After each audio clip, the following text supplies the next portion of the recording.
Welcome to Dojo. Check out Joe. He's a Reddit bro, likes to edit, to glow when folks are likes. Yeah, he's really hype, really psyched, cause the crowd is really tight and the work is really light. His training plan is the first thing your eyes see, cause he got more follows than my boy Eric Dicey. Opinions on Magnus hacking, who cheated who, which engine that he hacking. He got blocked by short, ignored by Devort, but he can't be wrong. He scored a like from Truon. He's got lightning attacks on GM blunders and gaffes. True, not over the board. It's only the other chap. Still his 7-year plan. And distractions detract from any actual actions. Excuses are useless. He rules his action. The status of Magnus. He bought 50 books and opened up 10. Fools ought to read Psalms, not my system. He's got 30 alt accounts on every site around. Chessable, 22 databases and 36 engines, 25 chess sets, and a massive clock collection. He bought merch from Gotham, Bra and Naka, but his game history looked like some chess copy pasta. A GM coach that he don't listen to, and if you think it is, then yes, my friend, yes, this is you. But that all changed one bright sunny day when a friend said, hey, don't you know, welcome to the dojo, it's good to grow.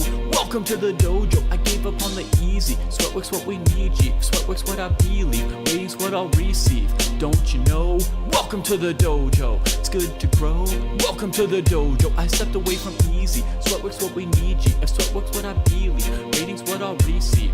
So Joe got into the business, stopped the app sickness, daily practices rhythm, he even upped his fitness. He found sparring cathartic, postmortems charming. With the plus equal minus, he was armed for elo farming. With notepad and pen, he built up calluses, escape rating paralysis with lengthy game analysis. With sensei direction, he sold his collection. Read one classic and that was fantastic. Now he locked to the spot where they checking off boxes. Young prodigies and some wily old foxes. 3.5 points per box, that's shocking progress. Goal nearing, cohort cheering, Joe doesn't hear it. He's monotasking, no relaxing, concentration maxing. One book, one board, one set, one thought. Work will work, will work, work, never stop. One book, one board, one set, one thought. Work will work, will work, work, never stop. Now occasionally, he peeps the world of the tweet and laughs when he sees the player that he used to be. Blank face staring, complex plans comparing while he's dojo training. Hours a day playing out positions, transpositions, and growing his board vision. Transition from poser to player, focus without a care. He leaves them complaining in his dust, staying with their week-old ratings. Blast past his week-old rating, each week's a new occasion. He never takes vacation, the work is entertaining, the growth he's maintaining. And now Joe is explaining, hey, don't you know? Welcome to the dojo, it's good to grow. Welcome to the dojo, I gave up on the easy. Sweatworks what we need, G. If Sweatworks what I believe, ratings what I'll receive. Don't you know? Welcome to the dojo, it's good to grow. Welcome to the dojo, I gave up on the easy. Sweatworks what we need, G. If Sweatworks what I believe, ratings what I'll receive. Welcome to the dojo. Welcome to Dojo.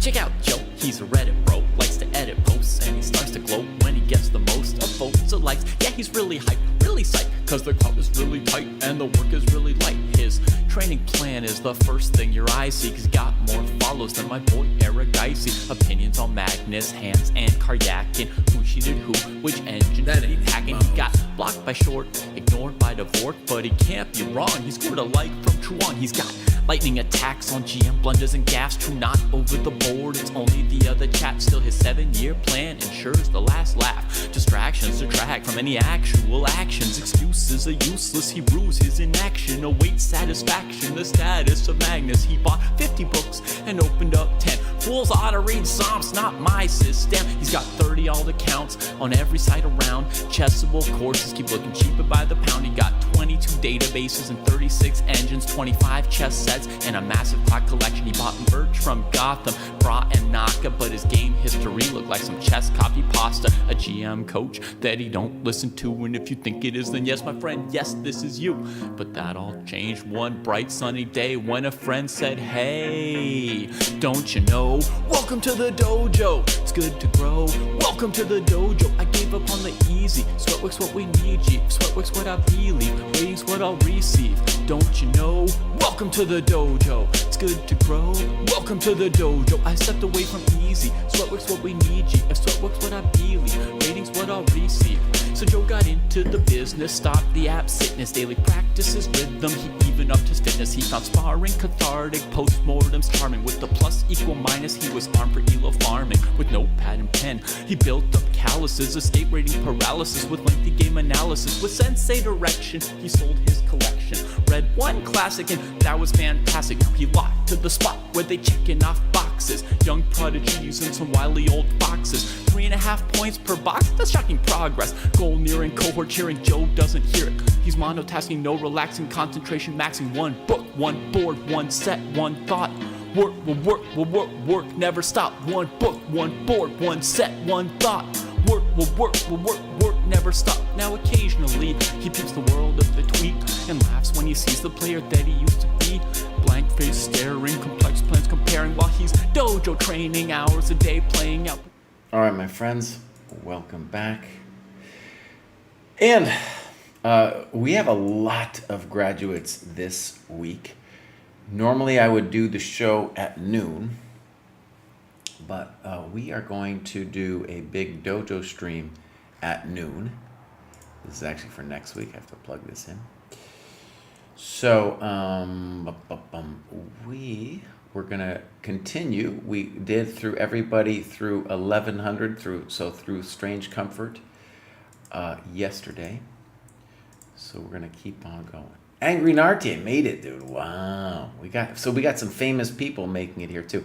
I will probably not make it through this list by noon, but what I was thinking was that we could continue maybe looking at it with the other senseis when they arrive. Okay, so we got first up Lucas. Let's read what he says. I joined the dojo in December last year. This is my first graduation. It took a lot longer than expected. Reached 1350 on ChessCom in 9 months, and I thought gaining another 100 points would be a problem. How wrong I was. Even though I feel that following the program has helped my game immensely, it took a while for the improvement to reflect in my rating. However, I enjoyed the journey. The Polgar mates, the theoretical endgames, and reading most instructive games were all very fun and transformative for my play. What I like most about the dojo is the ability to find long and serious games, which is hard to come by through regular online matchmaking. Since I started participating in round robins, I found that I enjoy those games a lot more. I would like to ask Jesse to review my game against JC. Okay, will do. Beautiful thing. And here we go. This is Lucas. From Slovenia, dude. Okay, my neighbor is from Slovenia. And so one of the things that's cool about this is everybody's going to hit a plateau. And it's so cool when you can push through it. Now, really, does it really qualify as a plateau if it only took you less than half a year? Maybe. But really, I probably felt more like a plateau to him than a real plateau, right? Maybe the next cohort might be the one where he really struggles. Okay. He's got a condition that keeps me from pushing real pawns, so I push digital ones. Okay, interesting. Okay, so this all looks great, and his tactics rating's high, so he's doing a lot of tactics. So maybe we should expect his chances of graduating to the next level are reasonable, just from that little metric. Let's see clubs. Lucas, if I could get a favor, that would be to create a club in either from Slovenia or maybe the city you are in. Okay, here we go, games. And there it is, this JC game, 45-30. Let's click it. Yesterday, if you recall, at the very end, we had the beta. I was using the beta version of the time management ratings, clock time ratings. It turned out we weren't ready even for the beta. So our lead dev guy is going to look into a problem that we have with that. Okay, so Lucas is white. Let's get into it. So far, so good. This is a very, kind of, to my mind, a kind of a fancy variation. He says he knows no concrete lines, only some ideas. Okay. Good. Okay. Okay. And now he plays F3. He says rather he should play G4. Okay, I like that a lot. Now, one of the things, Lucas, that I would want to drill down on, if I was your coach, is when you play this way and you play G4, what's really kind of important to understand, this is a deep thing that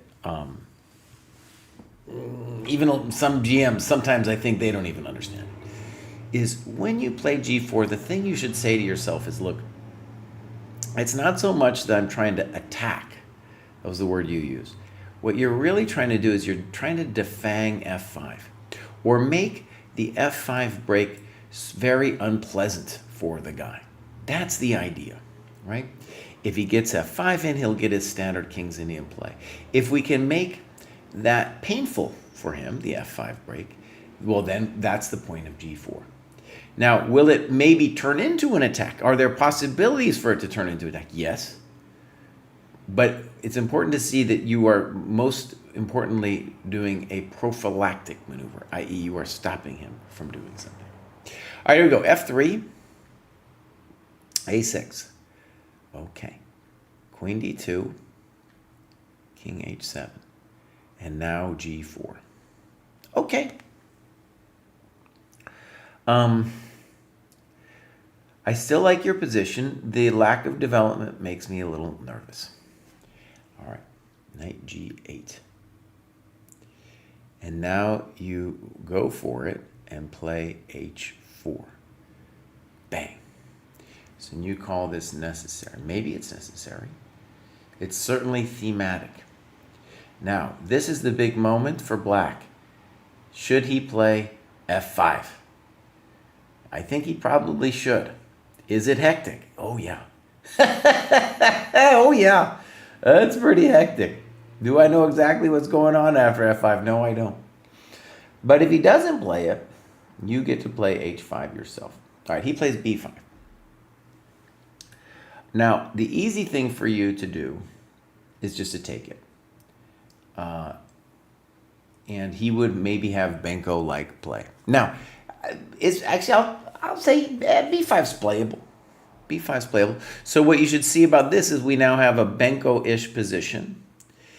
And the idea of this sacrifice is to say, well, I'll have enough pressure on these files to negate your central advantage.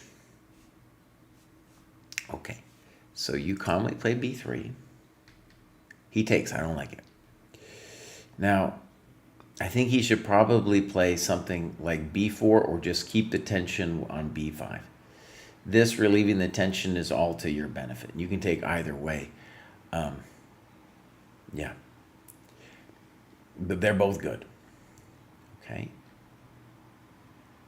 Now, one interesting thing here is I think you're not playing H5 because you're worried about him closing it up. But that's kind of part of the thing. If you can force that, first you get the F5 square. But more importantly, then he is no lo puedo doing nothing on the king side ever again. And then you have a free hand in the center and the queen side. It's a very advanced thing, though, isn't it? Because you have to then crack him on the queen side. Okay. Now king F2, which you don't like. Now, I get it. Maybe F5. Well, by the way, this is where we see that you should have played H5 earlier, right? If you had played H5 first, it just makes the F5 break completely emasculated.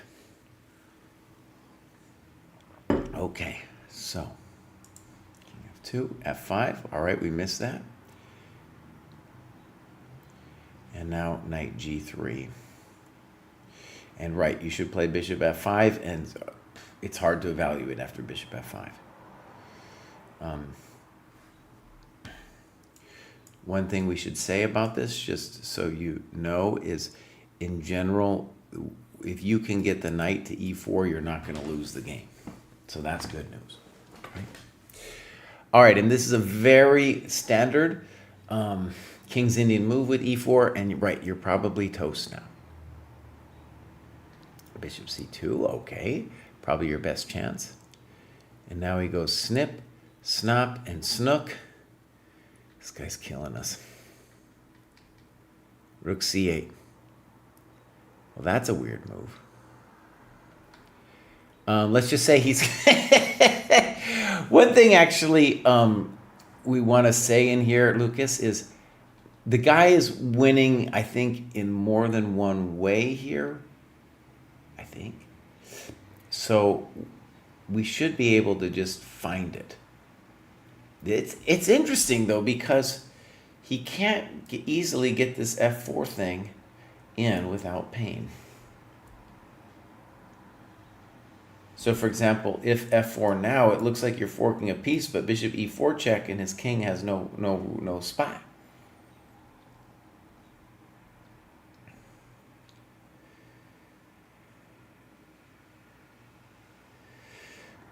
Here, a very sensible move looks like knight F6. Definitely he wants to get that rook in. And definitely rook C8 is weird. We don't even know what it's about. Good move. Good move. Okay, now you're on fire. D5, thank you very much. Oh, now we're doing things. All right, so now you play queen F4. Looks plausible. F takes E4 also looks like a thing.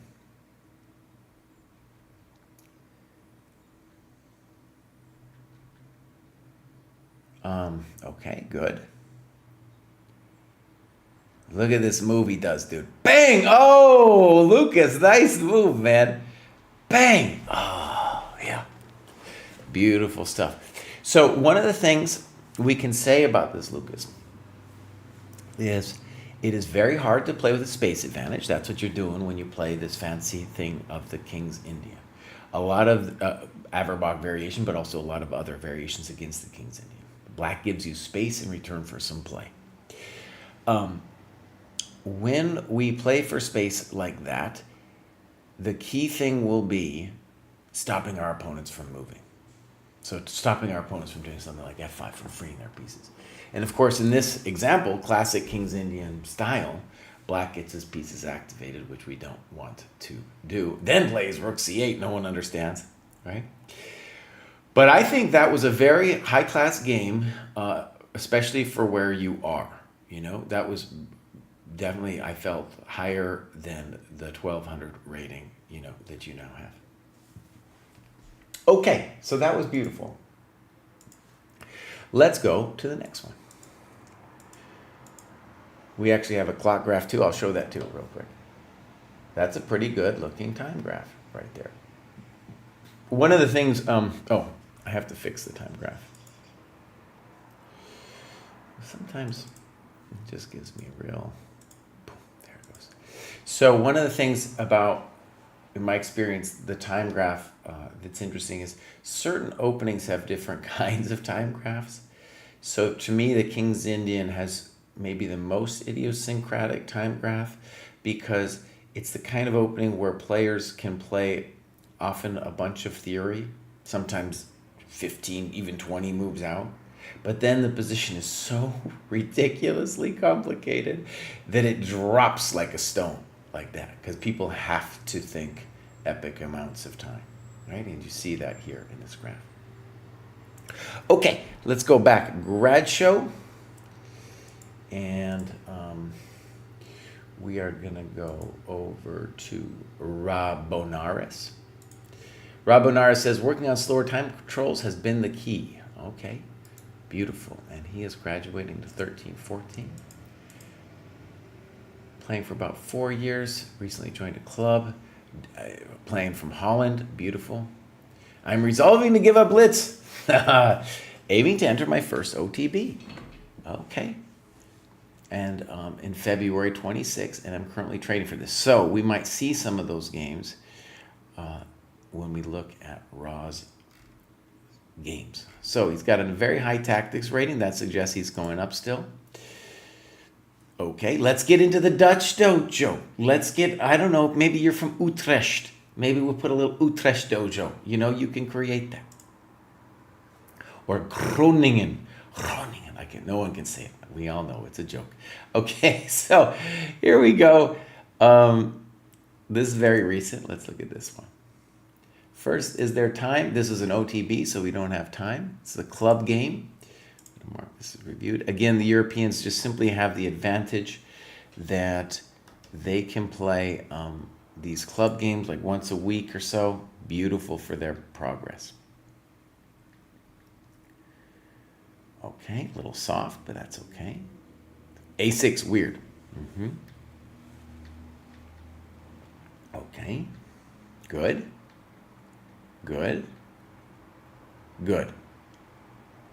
Okay. So one of the great things that you guys can all see about this is he doesn't need to know any fancy theory, and he's just moving his pieces on natural squares. Good. Now we have a choice, and he plays d5, and I like it a lot. And he says, blunting his light square bishop. Beautiful. Yeah. And this is a very standard thing where it's not just about space, it's about killing the bishop. We were talking in the last game about playing with space, and here I would definitely say that the point of this move, d5, is not just space, but controlling the opponent's pieces, and we saw that as being the idea I was trying to communicate in the last game. e6, good move. e5, I don't know. I don't know. So one thing we're going to see here, we have seen with this opponent, is he doesn't respect the time aspect of the position. Okay. This, for me as well, even though I would know that I have a very nice position, this would be a difficult position for me to know what to do. Okay? Because it sounds like you want to play for f4, and that's a fine idea. The grief with f4 is that if we if we don't take back with a pawn, then the knights will get access to this square, and that's no good. We can't give them that. So that's complicated. Similarly, if we break with b4, we might be giving the knight on c5 a square, right? Also now with e5, our bishop is kind of dead. Now notice, these are all problems that white has, but I'm not saying that black is better. I didn't say that at all. I'm just saying these are some problems that we have to figure out. And it's not necessarily easy. Now, we're going to look at what you did. My intuition is if we're going to play for f4, we need to do something like g3, knight h4, knight e1, or knight d2, and then f4. Yeah. One reason I'm drawn to f4 is I want to activate the bishop where it stands, right? Normally the bishop doesn't go there in these kinds of positions, but just based on how the game developed, it landed there, so I want to use it. Okay, so h3, a little weird. I don't understand h6. He's giving you time. Knight h2, okay, e8. Bishop c8, good move. So he understands that bishop has got to be fixed. Bishop c1, okay. King h2. Bishop d1, a little weird. Again, if you're going to play for f4, you need to play g3, f4. f4, okay. So this is a standard mistake, because you are giving your opponent the e5 square, and the knight gets to occupy it. And once that knight gets there, buddy, there's not much we can do. There's just not much we can do once the knight gets there. Okay? So this, we should say, is a standard problem for us. This is why if the pawn were on g3, I would feel completely different about this f4 move. Okay, snip, snap, knight e5. I'd rather be black here. Now let's just talk briefly from black's perspective. Black does have one little issue, and that is this knight still needs to find a role to play. So it wants to do something like that. Oh, terrible move. Absolutely abysmal. Absolutely abysmal. No, that's your good bishop, and you're freeing his amazing bishop. I don't like queen e7. I think he should just go back to g7. Or take on g4. Don't let him take your bishop on e5. Well, it's his bishop. So you got his bishop. And now this happens. And now he needs to fix his knight. So knight f6 makes a lot of sense. Good. King h1, that isn't it. Now, well, it's hard to know what to do, isn't it? Your knight's poor on c3. The bishop on d1 is poor. Now, he plays rook e7. I think he should be working overtime to get the knight to e5. So a standard plan would be queen e7, knight d7, knight e5. Knight h5. You moved your bishop away, and he said, all right, I'll take it. f5. I don't know about that. I don't know about this f5 move. Now, again, one of the things we're going to see is that this guy doesn't know about the e5 square. And when he plays f5, the thing for us to realize is, my knight on c3 is poor. My bishop on c2 is poor. When this guy plays f5, he is going to be at least activating both of those pieces, right? So we can be happy about this situation. Seychess says, how often are these grad shows for plus 1,800 cohorts? Well, first of all, we usually do a one grad show. Seychess, good to see you, by the way. We usually do one grad show for under 1,000 on Wednesdays and another one for 1,000 plus. And there's usually somebody who's up there in the 1,800s. Today we have a couple, as you can see there. Okay. Seychess, by the way, is the author of some cool books you can check out with blindfold problems. Okay, so here we go. F5 looks very suspicious. And now you really go for it with G4. Very frisky. Now, he's being frisky too, let's just say. There's a lot of frisk happening here. I would want to look at the basic moves queen d2 and ef5. So ef5, bishop f5, queen d2. This is an issue. Do I understand exactly what's going on? I don't, but let's just continue for a second. Bishop c2, rook, knight, king. I don't know. You're not dead. All I know is you're not dead. So I'd want to look at that in my notes. And then the basic queen d2. No, but that allows knight, that allows knight e2. So that's no good. Yeah. Okay, so g4. Bang! Oh my gosh. Fe4. Do I understand this? Not necessarily. And then you play knight e4. Okay, wait, by the way, this is very complicated. If Fe4, knight e4 is forced, then g4 is quite possibly the exclam of the year, because your knight gets to hold the e4 square. I mean, g4 might really be a huge power move. Absolutely, if it works. Dang.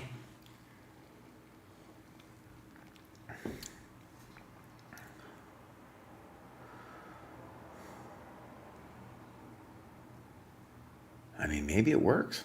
G4, I mean, if what happens in the game is true, that's a huge exclam. Because your knight is now a genius. Remember we were talking about how terrible he was? Look at that knight now. What a beast. Okay, knight f4. Wow, this is an intense game. Bishop d3 makes no sense to me. Why would we play bishop d3? Whew, what a position. I want to stress I have no idea what's happening here. I don't know at all what's happening here, man.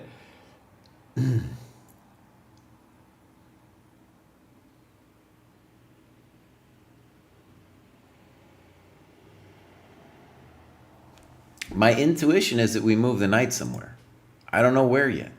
I'm a little confused about it, but knight d2 would be a default move. Queen c3 would be another move to do. Bishop d3 is really weird because we're just putting it on a square where he can whack us. Say chess, cool that you joined. Nice. So, I don't understand bishop b3. Now this would be, it looks like you calculated knight d3. Let's go through your variation. Boom, boom, boom, boom, boom, boom, boom. Well, black is definitely on top. Now, it's still a little scary for the guy. But you don't, by the way, you don't want to trade queens here. You want to keep them on because your knight is still talking to him. See? And his bishop is still locked out. See, that's the point of this g4 move. You locked him out of the business. And my variation key one would be queen b2. No, this thing's hanging. Oh, man. Maybe king east. This is hot. This is hot. You definitely don't want to play queen d2. So bishop d3 was weird because it gave him the opportunity to exchange. But maybe, yeah. Just looking at different things that he might be doing to you. Okay. Whew. So bishop d7, a3. g5. Do I understand that move? I don't understand that move. So now we have to start looking about knight g3.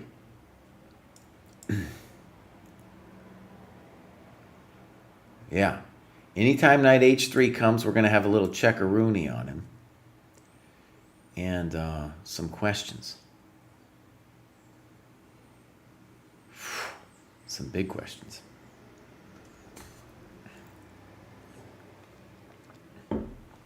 Now, do I understand what's happening here? I don't want to claim I do, but I think this is very dangerous for black.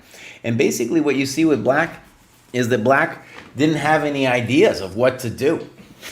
So he weakened his position with g5. And here you kind of don't know what to do either, and you play b4. This is unclear that this is helpful for you. Rook e7. Black still doesn't know what to do. Queen d2. And are we... Okay, and now rook ef7. So here's your variation with knight d3. Rook, queen, king, knight, and you say rook a, but black is clearly winning now, right? And knight f4 isn't the only move. So this is a blunder, and you've noted it. ef7, he doesn't see it. We might be in some time. Didn't we look at the time graph for a second? No, there was no time graph here because it was over the board. But we can very much assume that there was big time pressure here. What a mess. Oh my gosh. Oh my God, look at this thing.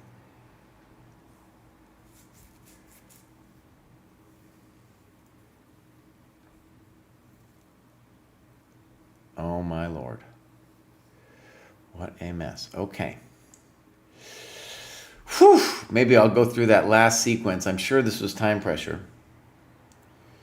But actually, before we do all the sequence, I just want to stress what happened here is both players didn't know what to do, so they started moving pawns. And bishop d3 was also like, just think about it. You're just letting him smack you with knight d3 at any given moment, right? We don't want to let him smack us. I'm not interested in getting smacked, right? And then it kind of falls apart.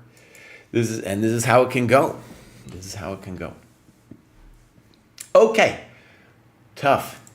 But that was a very good game and graduation. Good notes. And where are we here? We're up here. This is next Brandon. Brandon says, very quick progression / graduation this time. Not too many new games for me. We'll try to have one updated before your graduation stream. Okay, here we go. Go take a look. So, Brandon hasn't quite made it, dude, on the ChessCom. It's 1285, but he's saying he's close enough. Come on, Brandon, get there first, buddy. In St. Louis, beautiful. Kostya's over there. Then we got some games. And it looks like this is probably... Oh, this one, maybe I've already looked at this one. The name Real Goyira rings familiar to me. Yeah, we looked at that one already. So, Brandon, yeah, get some games up, Bose. Get some games up. But it looks like you're doing great, especially the last... you joined in March, and you've been crushing it since then, so that's a great thing. Okay, bang. Next up, we have a Dojo 1.0 member, Angry Natia, it's either Angry Tangerine, I believe from South Africa. Afrikaans is like a Natia thing. But he has been with us from the beginning. I think he dropped out for a little bit and came back. And he says, I'm not sure if I should graduate because I feel like I had an unusually good run on my main account. The rating on my less serious account is a bit lower. Add to that the large game because of the provisional rating, and here I am ready to graduate, kind of. I'll do it because I know there is nothing preventing me from finishing the work in my current cohort, and in the meantime, I get to play stronger players in the round robin. Okay, now Angry Nartia, I remember, was in the under 1,000 cohorts. So this is an amazing thing.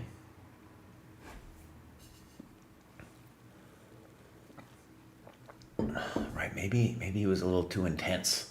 Maybe he was too intense the first time around at the dojo. All right, so there we go. He came back to the dojo. Has been working pretty diligently. That's looking fine. And it's a huge rating on Lichess. So that's a beautiful thing. The Lichess ratings are a little hard, and maybe it's still provisional, so maybe it'll bounce around a little bit, but still. Clubs, the Down Under Dojo. Maybe I was wrong about the South African thing. All right. Anyways, I knew it was it was the other side of the world time zone. I did remember that. All right, let's pick, let's see, they've got a bunch here. I want to pick this one just because it's a longer one and it's, or longer time control. So let's pick this one.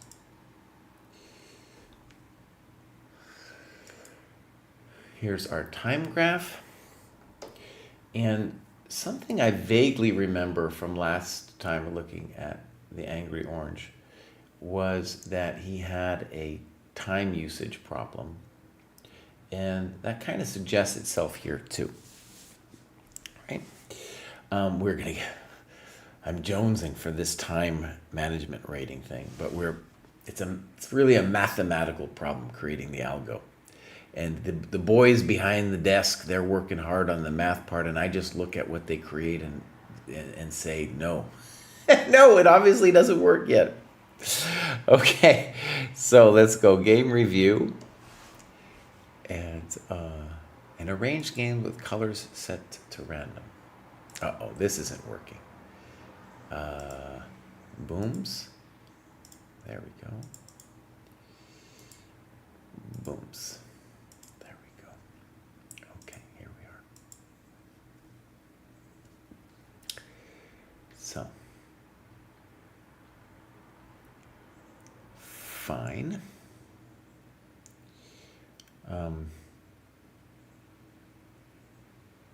Yeah.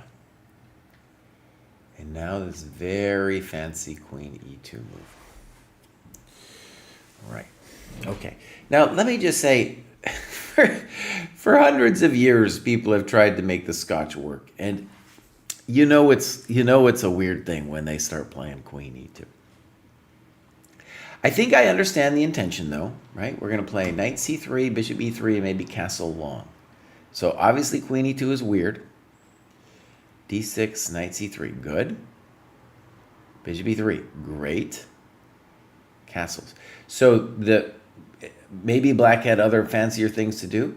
I definitely think the white's position is dangerous here. For black, it's dangerous for black. It's dangerous for both sides, but I like the grip on the d5 square. All right, here we go. f3, bishop e6. And he writes, we are mostly developed, and it's time to start working on a plan.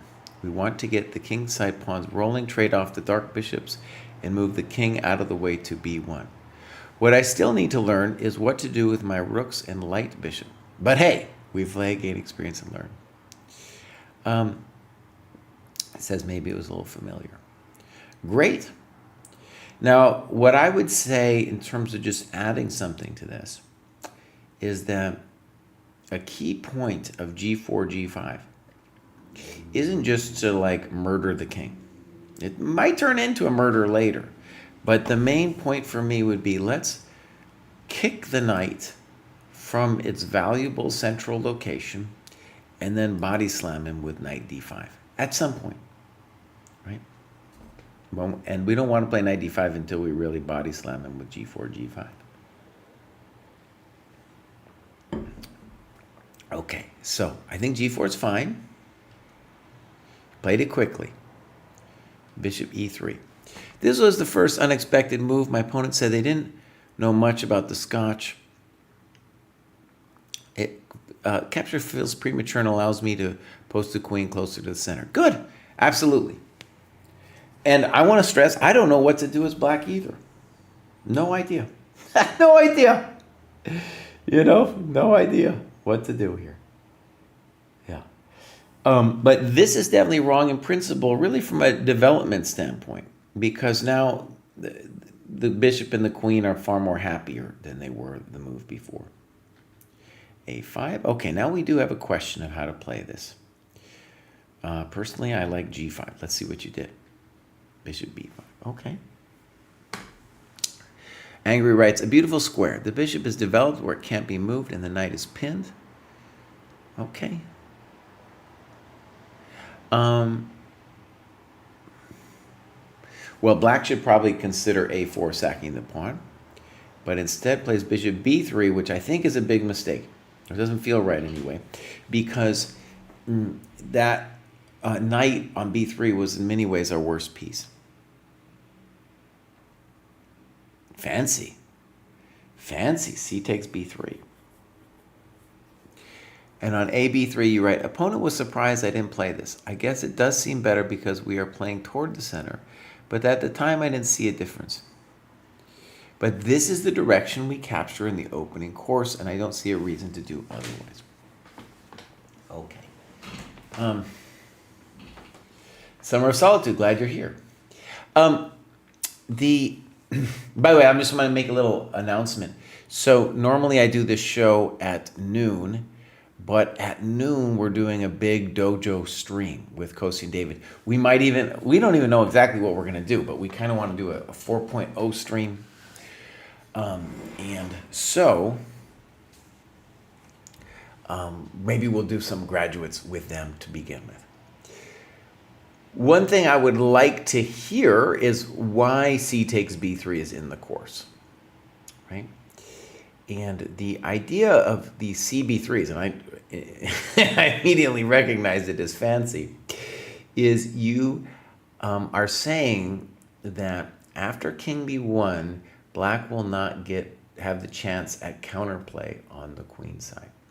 Now, I think black has blown it so big time with bishop takes b3 that both are very pleasant. I don't see a4 happening for black anytime soon anyway, right? But okay, so this is a fancy move. Queen e7, I don't know. h4, I don't know why we're not playing g5. We can play g5 and knight d5 and say thank you very much. Queen e5.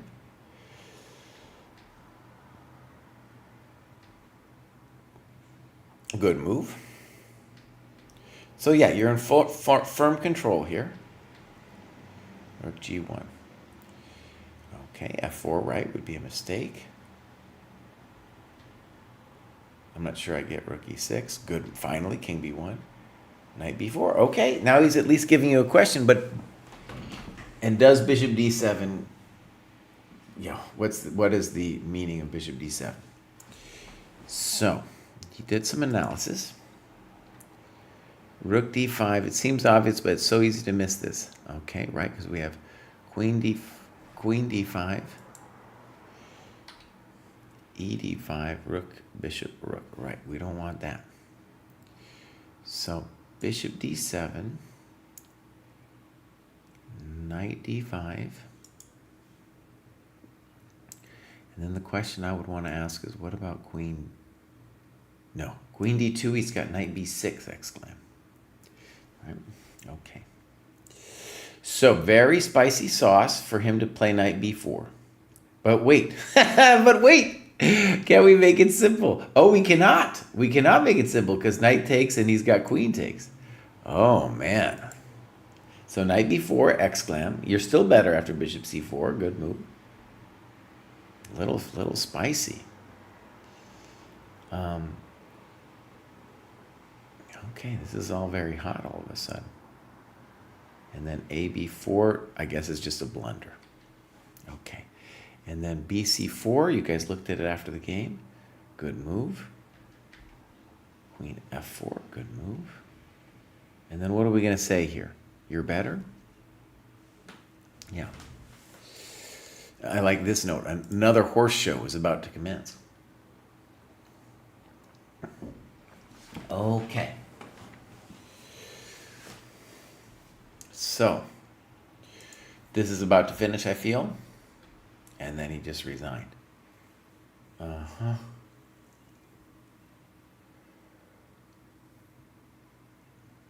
Yeah. Okay. That was a very good analysis. That was a great analysis. And one thing I'll say that I think is inspirational, Angry Orange, is that I remember back in the day you were struggling in like the under 1,000 cohorts, and I feel I can say that this game was played on a very high level. And part of it was oftentimes when we do opening courses, we'll end up mucking it up because they'll tell us weird moves like CB3, and then we'll do those weird moves at the wrong moment. But here it felt fine for you to do that. And what's nice about this game is, for the most part, it felt to me like you just outplayed your opponent position, like your opponent was making positional mistakes. And honestly, at the level you're at, totally normal. 13 to 1600, they're going to play moves like Bishop takes B3, right? Okay, so that was great. All right, let's continue here. We got Fibbitz. Fibbitz says, this is my first real graduation. I initially joined the dojo last fall and didn't really do much with it. Got serious about the training program in January and have been dedicated to it since. Really excited about the recent changes, particularly sparring with bots. I feel like trying to find a human sparring partner is, without a doubt, the biggest hurdle in the program. I'm happy I decided to try the training program. I've played chess seriously for a couple of years, and it wasn't until I went with a dojo training program that I felt I was using my practice time effectively. Great. Okay. So, this is Fibbitz. Just a garbage chess player from Central Appalachia in rural Virginia. Wow. Okay, this has been great. Now, Fibbitz, I very much encourage you, and I will help you do this because this is a thing I really believe in. That if you can get a scoreboard up for your team, right? Here at the dojo, that's a beautiful thing. Second, if you can get a couple of those kids interested, we will cut some kind of deal with you. We need to formalize how this is done, but we cut some kind of deal with you where they can come do it at a discount So imagine, instead of just paying individually, you just pay for the whole team. Maybe you can get some funding from the school for that kind of thing. I don't know. And it's just a beautiful thing. We have Patterson High School, just as an example. They've been crushing it with the dojo. Totally cool. Totally cool. All right. So this is Fibbitz doing great. And got a USCF, a tactics rating, all this stuff. He's played a good amount of classical games. Let's go clubs. What about a rural Virginia? Rural Virginia club. I've looked at the map down there, and it's just this, I'm from New Mexico, so it's just like, I know about expanses of land, but that land down there in Virginia, that Kentucky area, it just seems immense. Immense. Here we go, games. All right, looks like a real OTB game here. Let's click on this one. So first we got a time graph. No, it's kind of typical for OTB, but you can do it, as I say all the time. And we're going to go game review. Now, Fibbitz is actually playing black, so I think we want to flip this. Okay. Notice I got over myself. I didn't say anything bad about A6. You're doing fine. It's a little weird, knight H6. A little weird, but you are developing. Okay. A little weird. Queen G3. Bishop F8. We don't like that. Now, maybe I got this wrong because this says... yeah, you are black. I'm just trying to imagine. Right. This move made sense to me at the time since white has almost every piece ready to join the attack on the king side, and I have few defenders in the area. And you got a castle. It's not even a question, but you got to go. And guess what? There's no F5. There's no F5. There's no F5, Fibbitz.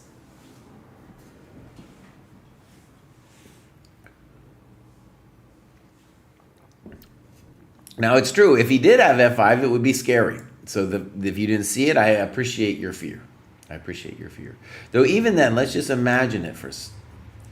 I mean, it's a weird hypothetical, right? It's a weird hypothetical, imagining if you didn't see it.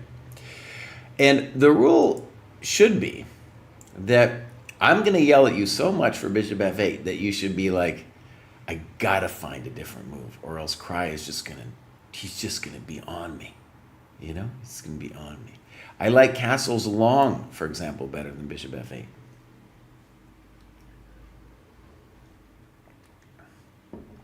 All right, A4, playing on the wrong side of the board, so I don't know. But all right, maybe not so bad. B4, okay. Castles, okay. Knight G5, a little weird. This was a dopamine move. I might pick up on that terminology. This was a dopamine move. Yeah, I'm going to start saying that.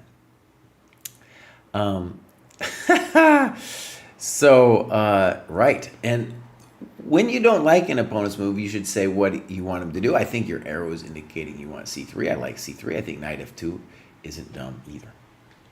Dopamine. Now, one thing we should say is, I'm fine with what you did, but there's no reason to push the knight away. He's just a tourist there on G5.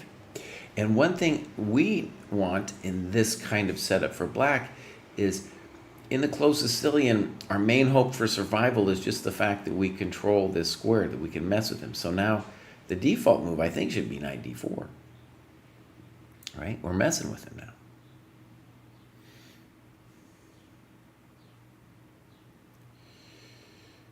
Castles didn't lose immediately to queen G7, at least I didn't think it did, because on castles, queen G7, we have bishop F4.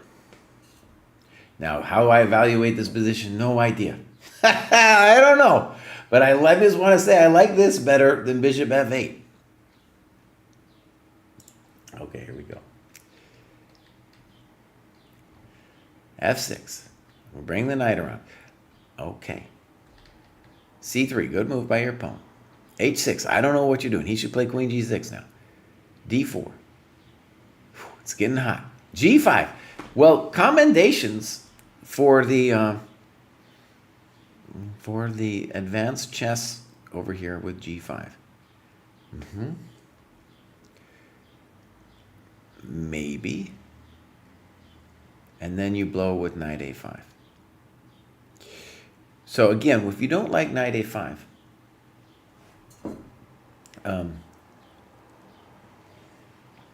you should tell us what you think you should do here, right? Okay.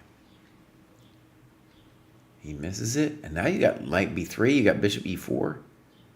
You say thank you very much. Okay. You're doing fine. The game has gone loco. The game has gone loco. Queen F4 is definitely the prudent move, however. Oh my gosh, what a mess. What? All right, I don't know what's happening. From this point, it's not a hard conversion, you say. Okay, I can get behind that. There we go. That's all. That's clean. That part's clean. Okay, so Fibbitz. Good and interesting game.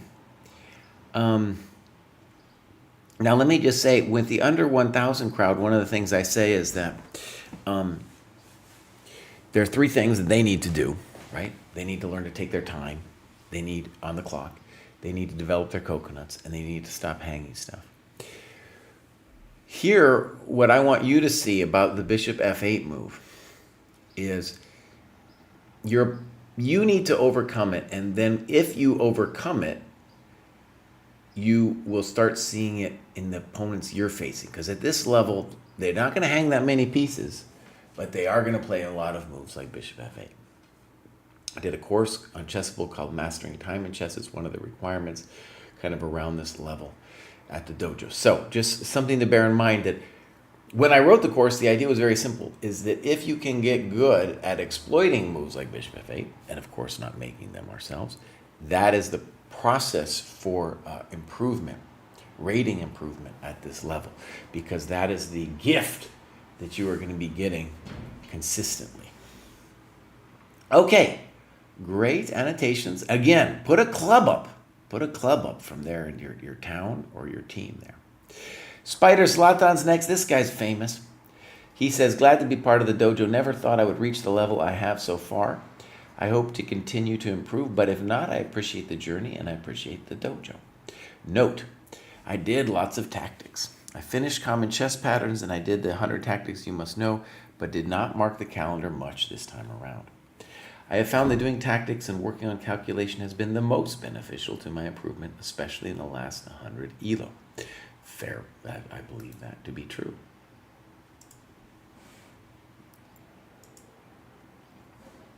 Albuquerque, New Mexico, dude. Nice. Yep. I grew up in Santa Fe. We look down upon Albuquerque. We have a real attitude about it. His tactics are amazing. Maybe he plays at the Frontier Chess Club. Yeah, you know. All right, so here we go. Clubs. The New Mexico chess, dude. Thank you, Spider. Thank you for putting that together. New Mexico chess. Uh-huh. Oh, we got to get more than that going on in that club. He's in the heavy things club. Moms and dads. I'm with this guy. Maybe you know what? Hold on. Now, I'm just going to join this club. I don't live there anymore, but I feel like I have honorary citizenship. You know? I got honorary citizenship in New Mexico. He looked down on Albuquerque.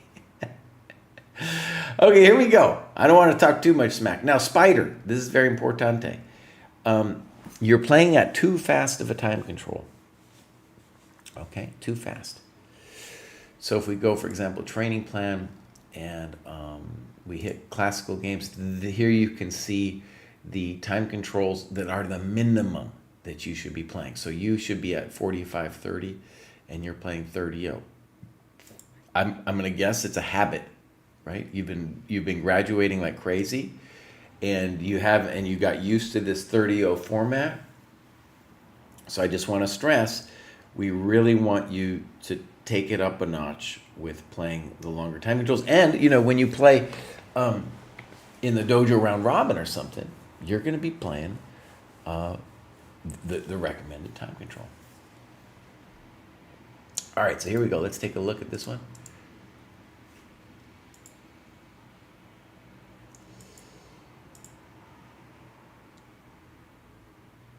Spider's at his son's pre-K promotion. Nice. Okay, so here's Spider. He can watch this later. And we got some time graph action going on. And I'm going to say that's pretty good for both sides. Pretty good for both sides. All right, game review. And here we go. Take it away, Spider. Okay, I think knight f3 is more normal. Okay, bishop g3. I want to stress it's a cool idea to just let him take because you win a tempo. Good. Fine. Little frisky. All right, moment of crisis has arisen. I think this is a good idea for black. Okay, so you make snippos. Well, black came out of this pretty good, actually. And now you played knight f3. Makes sense. I think I like queen h5 better. Fine. You're playing very solid chess, though. Good. c5, very frisky. And you say, nice move. It takes away the d4 square from knight. It's a... I mean, he's encouraging bishop b5, king e7. This is a madman we're dealing with. Check. I would give him a check. Yeah, let's see where you want to live now, buddy. King e7. King b1. Okay, I think I'm okay with all this. Bishop e2.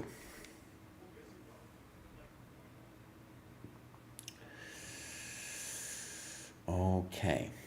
Now, I would be interested in bishop d3 because I would want to be... I'm interested in getting rid of some of the bishops around the guy's king.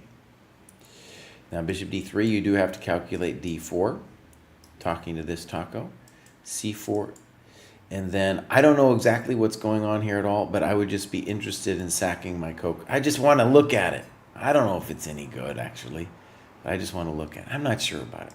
All right, here we go. Bishop e2, fine move. d4. Now, he's coming for you anyway, isn't he? Now, how did this happen? I felt like I was making claims that you were better. And maybe I'm wrong. Let's see. King e7. King b1. No, I still believe in your position here. How about c4 here? Bang. Right? Is it hot? Is the bishop on f6 strong? Yes, but we got to believe in your position here. You got some rooks. This guy might pop here. This king is loosey-goosey. And really, we need to crush this square so that the knight can activate itself either with e4, e5, or some kind of knight d2 stuff. All right.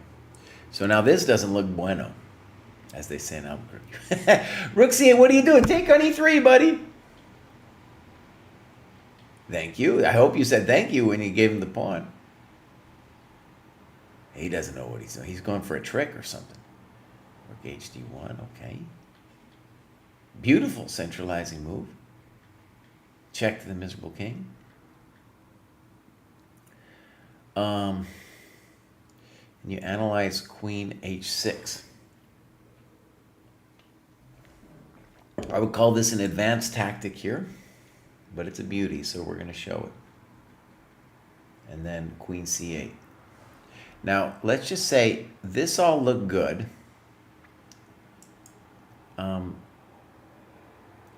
And you're doing just fantastic. Queen h4, maybe not. It's simply because on queen, take the coconuts. What are we doing? Queen b7, Rook c7, queen f3. I didn't see this line, the line this deep. Yeah, he's just giving you all his coconuts. This guy isn't thinking. He's not thinking.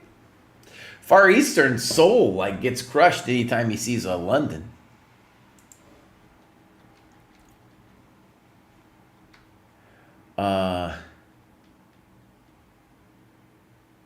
I mean, the other, well, okay. B5, I don't know. I don't like it for him. I don't like B3 either. Oh, no. Oh, no, what a mess. No one knows. Time for a check. Should be made. Okay, so when we look at the time graph, I mean, your opponent was thinking, but it felt like there was a lot of nervy, impulsive decisions in there. Yeah. Okay, I got to write to my Discord friends over here and just tell them, you guys around? I'm doing the show. Come on when you're ready. Okay. So, again, we're going to do some kind of 4.0 graduation stream. Okay, next up we have Steph. Steph doesn't have anything to say, but did loads of work.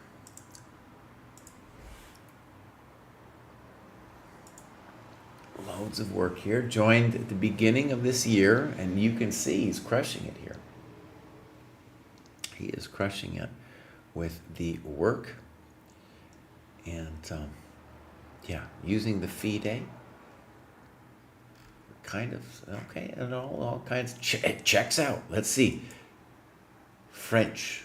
One reason I love the clubs is if somebody's too shy to tell me something about themselves, I'll get to say, oh, maybe he's from France, Okay. So, I like the coders. They say, your basement. That was a nice touch, dude. Your basement. Okay, Steph, let's see if you got some games. You're working on a lot of tactics. Oh, and he's got loads. He's got an OTB game here. Let's check it out. And so, no times. Of course, I encourage you to put the times in. This is 60 plus 30. Let's give this a look. So, no, this one. All right, so some King's Indian attack stuff. Fine. Okay. Black can do just about anything.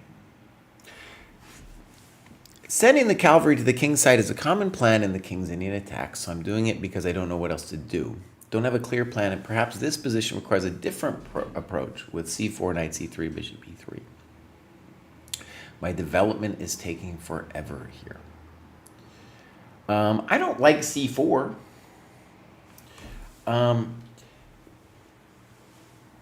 My default move here would be knight c3.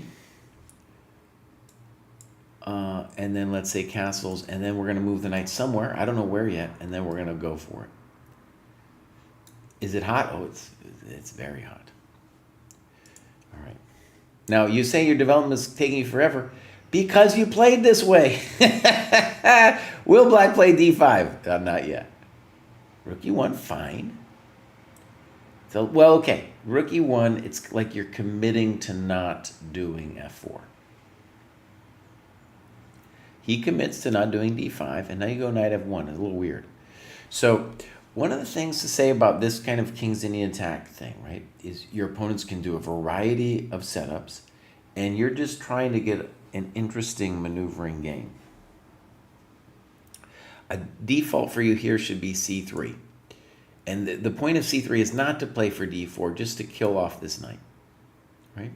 Okay, knight f1 is played. I don't really understand it, nor do I understand h6. Okay. Weird. I don't know what we're doing. Queen d2, sure. Oh, that's frisky. Okay. Okay. Now, black is taken forever too, and so I have some understanding for this move. Some feeling. I have some feeling. But isn't F5 going to hurt? It looks like it's really going to hurt, doesn't it? One just basic thing I'll share from the beginning position is an advantage of this setup for black is the knight on E7 is technically worse than the knight on F3 because it controls 6 and yours controls 8. But in this situation, black is far more ready to break with F5 than you are to break with F4, right? So these positions are hard to play for white. They require like a subtle hand, and even then you're usually just getting a weird murky position. Okay, so F5 exclam, I think, looks good for black. Now your H3 pawn's in grief. Okay. Now you don't like bishop D2, but it's already a little painful, right? Maybe you want to play king H2. All right, black needs a good move here.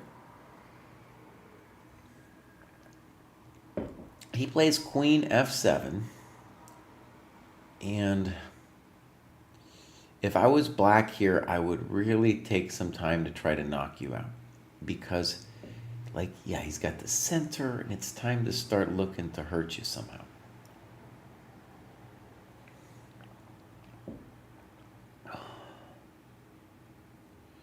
Intuitively, I like knight CD4, and the idea is just very simple, that this knight is your best defender and I want to get rid of it, and if I do get rid of it, I can get knight H4 going on, right? Okay, so queen F7. Okay, good move. And I guess knight G3 is in that respect a mistake, right? Good move. I mean, he set you up for that one. He saw you were going to play knight G3 and he did that to you. Boom. Now I guess we're lost.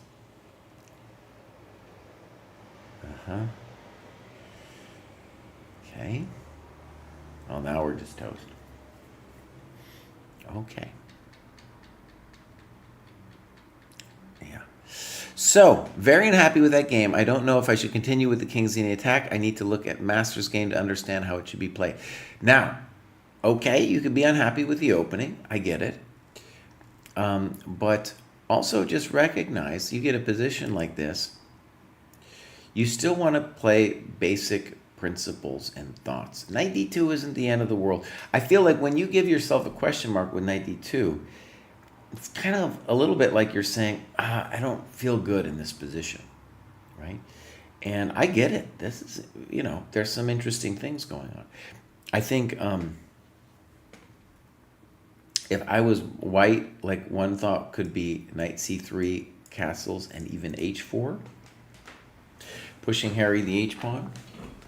Yeah, a little spicy, but a little spicy. I don't know.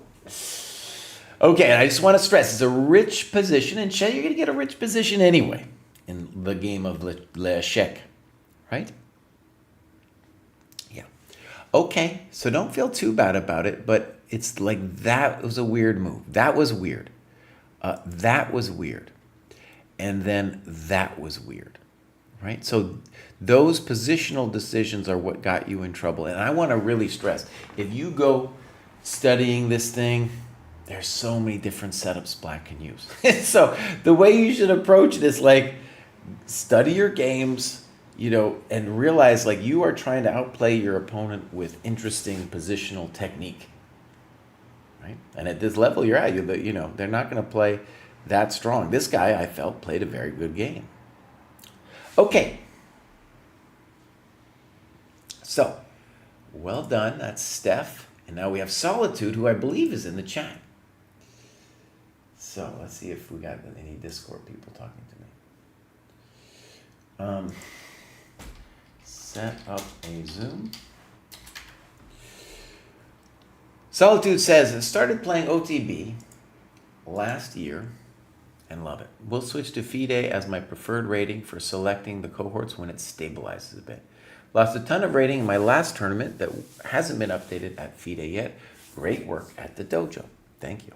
Slowly making progress and still enjoying the Polgar puzzles with coffee and a chessboard. Best way to start a morning. Indeed. Oh, it is the best way to start a morning. So, here we go. Solitude. Oh, I'm sorry I didn't have the right tab there. So, from South Africa, first OTB 2024. Beautiful. And he's doing some good work. Look at this. Oh, he's doing some solid work here. Solitude is. So he's made it on Chess.com and definitely made it on FIDE. So we might see him again pretty soon. This looks like a very hard-won graduation, and something we just want to stress is, we appreciate all graduations at the dojo, right? But the ones where you really struggle for it, those are the ones that I am inspired the most by. Okay, so there we go, South African Dojo, lifting heavy things. We only got 23 members in this lifting heavy things, but I want to tell you, they are the people who are improving. Thank you very much. Okay, games. We got several. So this one is a beauty. This is a 90-30. Do we have time? We don't. I get it. After, it's hard to put the time in, but it is worth it. All right, we'll go game review. Does everyone start with D4 these days? Here's an interesting reflection I had. And I talked about this in a little bit in the Repertoire Spy video we did about our amazing new feature where you can see all of your opponent's online games in one place. Chess, chess.com builds a tree, blah, blah, blah. So I looked at Jack. He's our developer. He's about 2,000 ChessCom, right? And one of the interesting things I noticed was that he, just in terms of, I looked at all his black games from the opening tree, and it was something like 60-30 for, maybe even a little higher than 60, of E4 versus the other openings. And I was realizing what was interesting about that is I think the higher you get, the more of what I call the slime openings you're going to see, right? A little bit more positional openings you're going to see. Anyway, so that's just the thing. As you get up, you'll probably play more of the positional people. So far, so good. Fine. Weird, but okay. I think A5's okay. This is all weird to me. And now you play C6, E4, okay. Bishop G4. Computer doesn't like this move much. And you write, it's part of the usual plan when A4 hasn't been played. And you say Queen C7, most played move on Lichess. So I would also like Queen C7, and I just want to put in my own words that we want to just play E5, and then maybe you can play Knight D7 now too, but we just have more flexibility. Like maybe we're now going to go Knight A6, B4, depending on what goes down. Now, Bishop G4, it's never going to be like, you're not going to get a lost position because of this or something. But the computer won't like the loss of a bishop. Oh, big deal. Big deal. Good move. Good move. Now, DE5 is generally a mistake because this knight isn't great, but now he's giving you a square. He says, okay, bishop E3. Now, something I would like you to appreciate here is that if you have a problem, it's that this bishop is strong and these pieces are a little bit congested. This knight, however, is terrible, and this bishop is terrible. So white also has their own set of problems. Queen E7, and you know what I'm going to do? I'm going to give this one an exclam. I don't know if it's the best move according to the computer, but it reflects a good positional understanding that that knight needs to be improved. So well done from your opponent.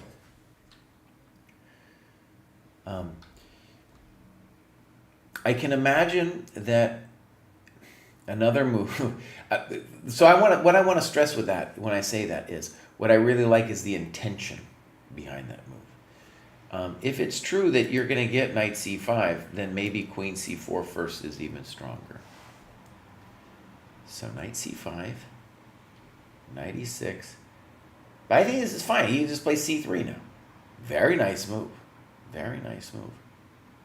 So he is doing great. I would say white's got a nice little plus here. A GM style plus. Knight c4, simple and strong.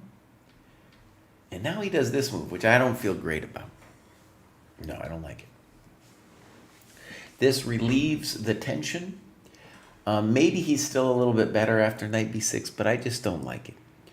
Why wouldn't we just play rook fd1 as an example? Another move that's frisky and interesting is rook fb1 with the intention of playing b4. Okay, so I don't like this. You said snip, snap, rook d7, rook d1, and now we want to play bishop f8, rook d1. It's probably okay. Okay, this is making me a little nervous giving him the d file so readily. Okay. And now queen c4. Okay, very spicy position. Makes sense. Bishop f1. And now you play queen e6. And you're right, I didn't calculate far enough after all the trades my opponent gets his rook in my territory. Right. So, by the way, I want to say you are playing somebody, he's rated higher than you, like 200 points. And he's putting together a good positional game where he's got the two bishops and, he's got the file. You're not lost, but it is difficult. So queen e6. And now I think he has a choice because queen takes e6 also looks hard to meet. He does it this way. Boom, boom, boom, boom, boom. And it looks bad. It looks real bad. I assume it's lost. One of the things about these opposite color situations is when the reason they are so dangerous, people think of them as drawn, and it would be drawn if there was no rooks, is if white gets initiative on the light squares, or you get initiative on the black squares, it's like you're up a piece on those squares.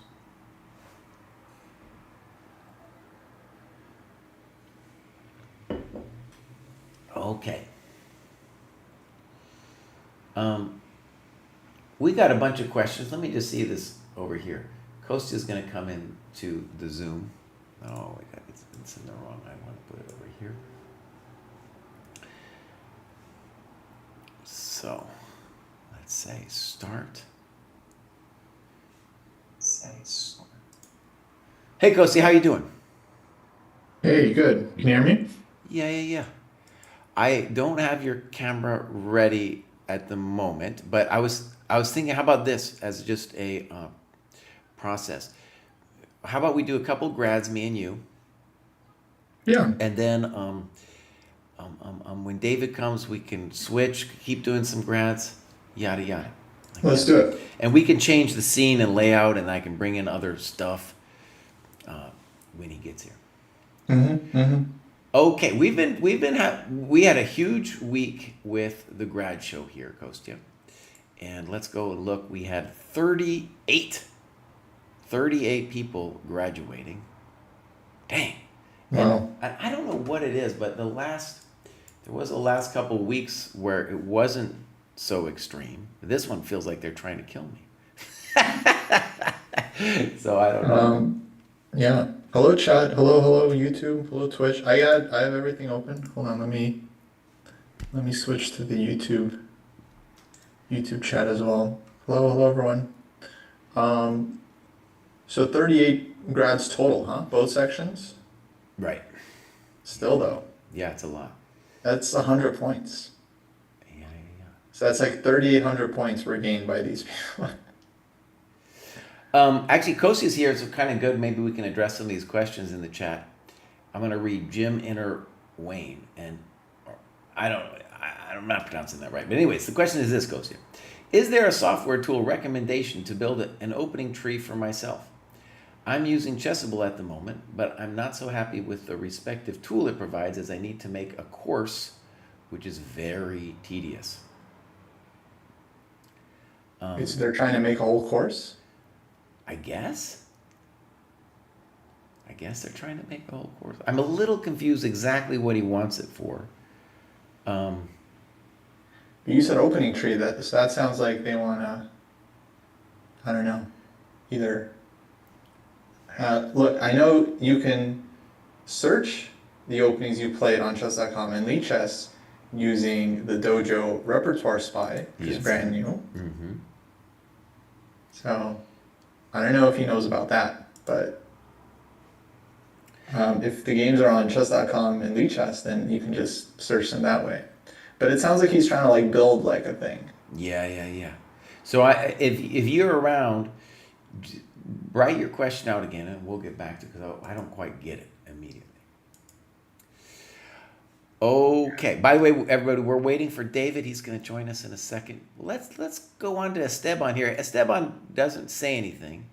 He might not have anything for us. Well, I'm going to give him a follow. And we don't know. I just use ChessBase, by the way, for my stuff. I just still use ChessBase. I use Chess Dojo, buddy. Really? For your openings? I could use both, honestly. I could use both. I think Esteban, he just joined recently, and so I have a feeling we're going to see nothing here, Kostya. Oh, I see Jim's question. Yeah, so like, I think if you're, let's say, a title player or somewhere near that, like 2,000 FIDE, then probably like ChessBase or some program. This guy here was showing me Hierarchs for Mac, which apparently works great. It just works differently, so it's hard to get used to for me, a ChessBase person. But if you're like just starting out, then like Lead Chess Studies, easy. It's just the simplest way. Like they have a database thing, they have an engine, so you can like quickly. I'm gonna make a video about this, I think, somewhat soon, because I mentioned in one of my recent vids on like basically everyone needs like a little opening repertoire of their own.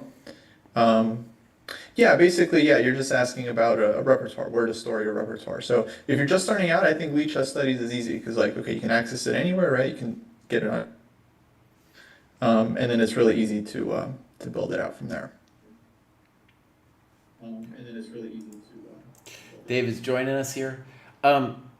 David, listen to this heresy, dude.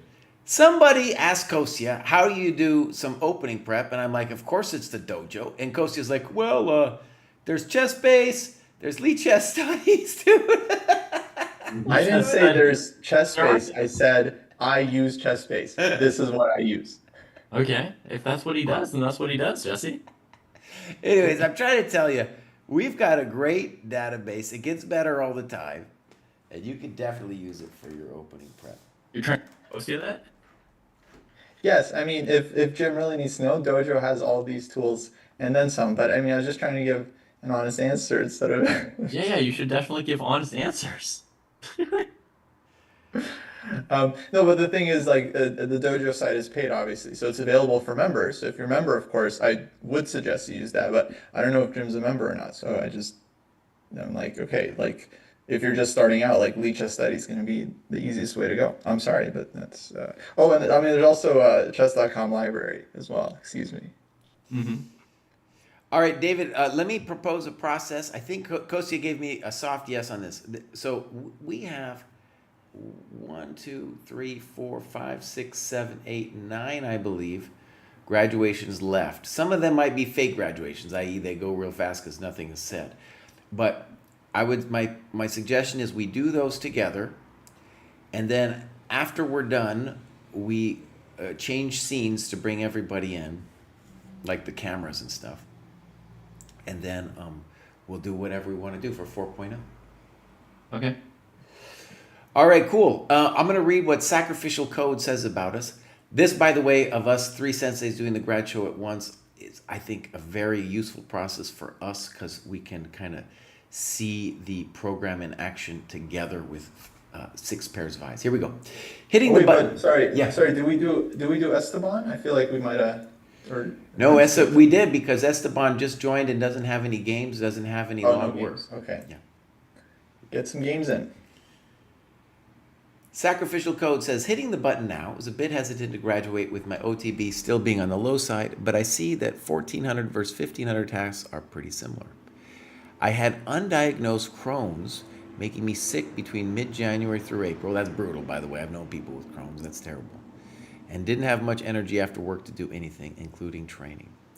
Feeling much better now, and I'm excited to start training again and playing OTB classical chess more frequently. Main goal is to continue improving and to get my OTB up in line with the expected USCF rating for my cohort. In terms of the dojo, I think the training that I'm doing is helping me improve. All the given tasks are reasonable and are the strongest feature of the site.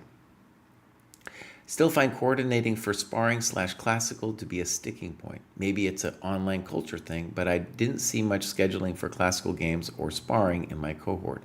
And the activity overall in my cohort was quite low. Yes, I understand. I'm part of that problem. Okay. This was very apparent with the round robin that I participated in, where multiple people signed up, then withdrew quickly. My friends, I just want to say this is a real thing. I've seen this in many round robins now. And most participants either didn't respond to pings for games or didn't play any more than 1 or 2. I was hoping the round robin would be a consistent method of getting classical games, but I'm still searching for that. I'll try to be more proactive in searching for game spars in the future, but any suggestions would be appreciated. Thanks, senseis. Well, I'm sure David and Kosi will say something about the round robins, but I just say, like, they usually, I go through all these tournaments, the round robins, they usually look great, but there's a couple duds out there. So, like, there's a couple tournaments where I'm looking at it and, like, nothing has happened. And then you get 1 or 2 people withdrawing, and then it just turns into a real sad mess, and then it feels discouraging. We are going to try to do more punishments for the people who withdraw, you know? Yeah. And I think it may be, Jesse, that sort of culture in that sense is contagious. So if one person starts not playing their games or not answering, it makes the other people in their round robin feel like, oh, it's not serious, it's all optional or something like that. Whereas if everybody kicks off by playing their games, then everyone else in that group is like, you know, they understand that they have to play their games.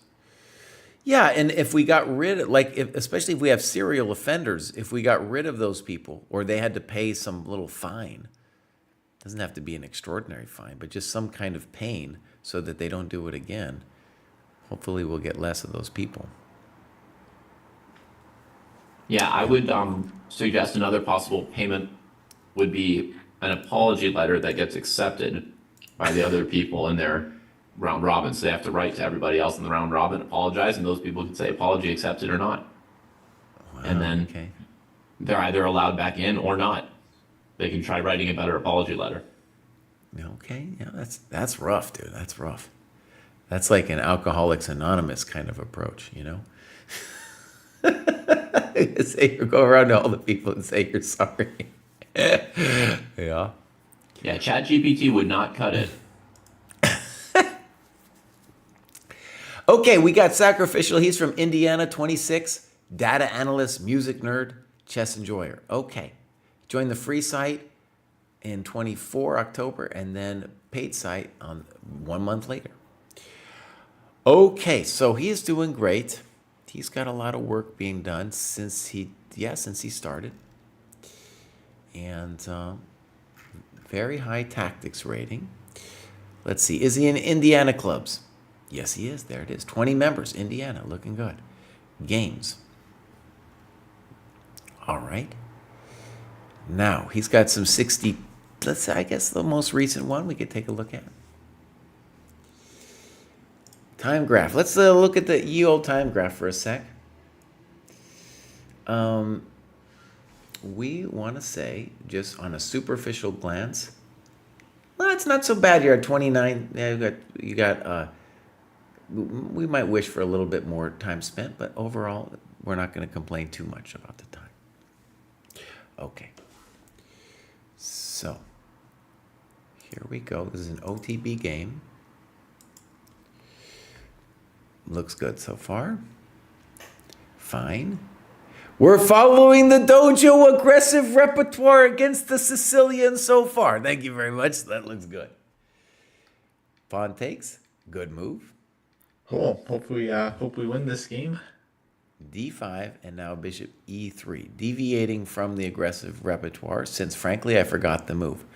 While this stops any advance to D4 and prevents and develops another piece, the E pawn is probably better off being pushed to E5, which needs to be aided by rook E1. Okay, now I don't despise bishop E3, and I think the actual move in the course is F4 here. Yeah.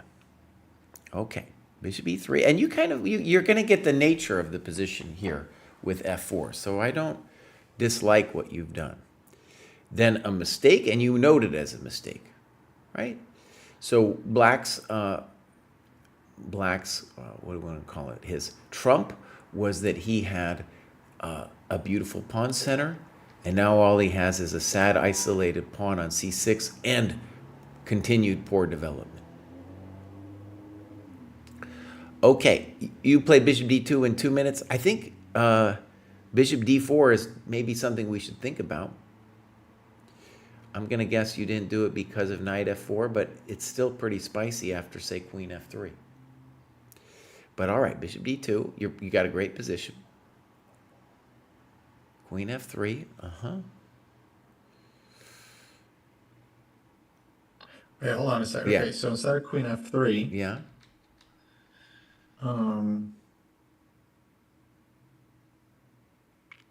maybe c4? Good question. I think on c4, I'm a little concerned with queen b6, knight e3. Queen b6.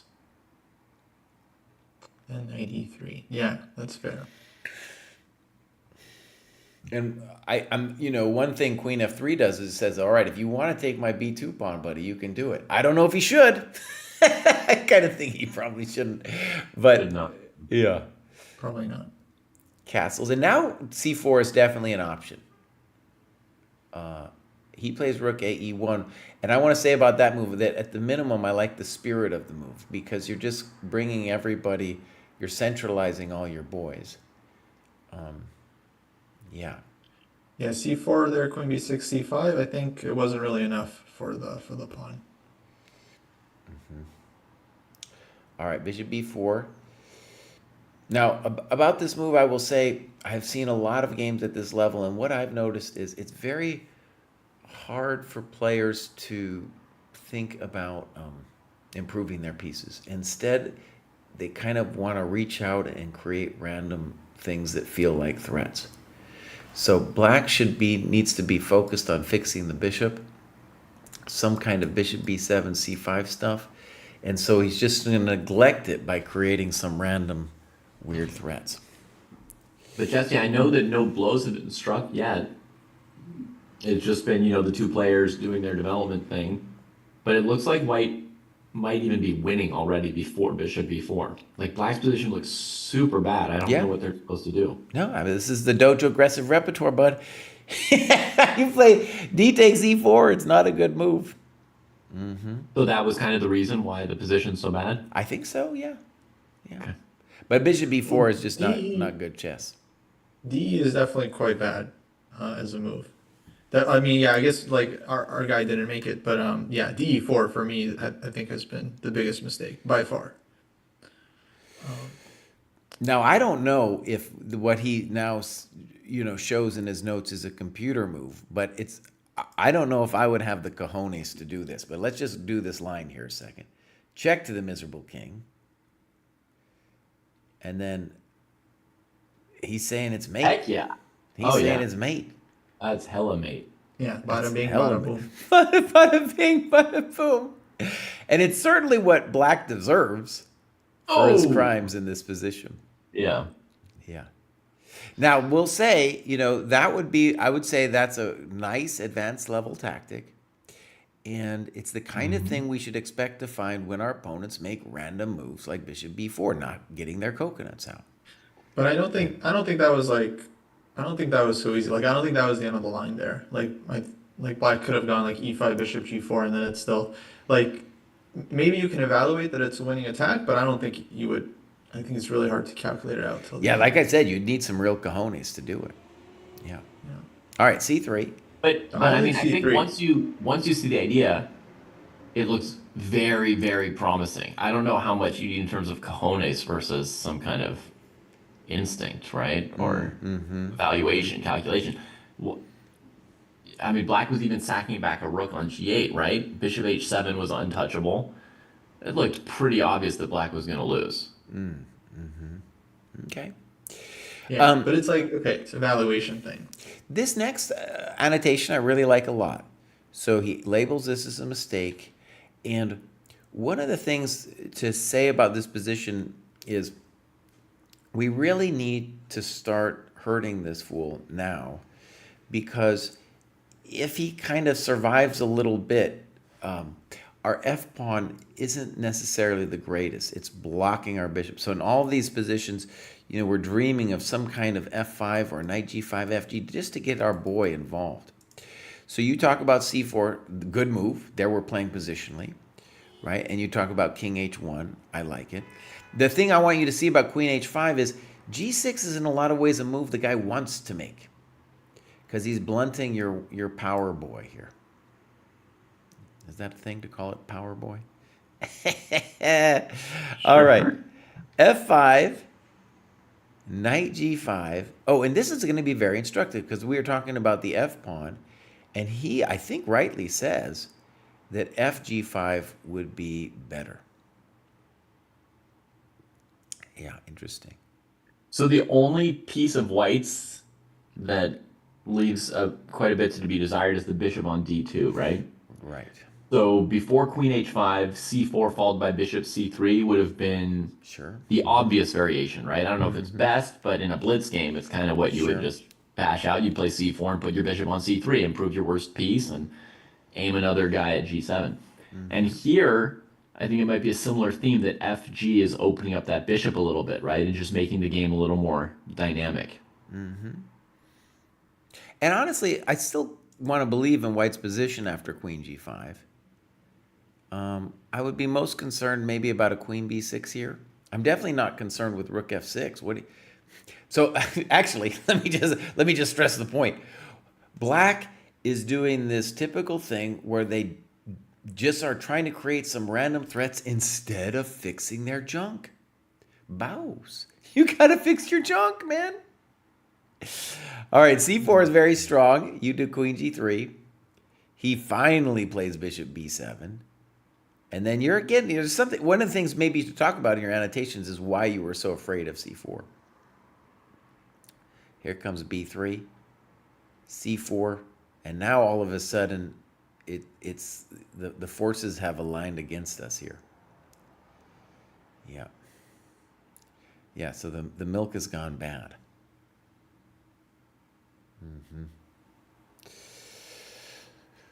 Yeah, and then Game turned really quickly once Black brought the bishop off c8. and not only that, but this guy's going to be thinking like, "Oh, I was a genius, man. I did moves like rook f6 and lit him up." Yeah, that's the real crime here. That's a real crime. And honestly, he didn't develop the bishop until he could sense that maybe it would be a threat. That's the only time he actually developed it. Okay. So now, actually, the game turned around, so we have to keep going. Normally, I'd stop here, but somehow this game turned around. Rook e3. Of course, he's going to do a random threat. Okay. Okay. Bishop f3. Uh-oh. This is getting weird. Oh, and it says Black resigns, but I have a feeling it meant White resigns. I think he meant White resigns. Yeah. Okay. Well, good annotations.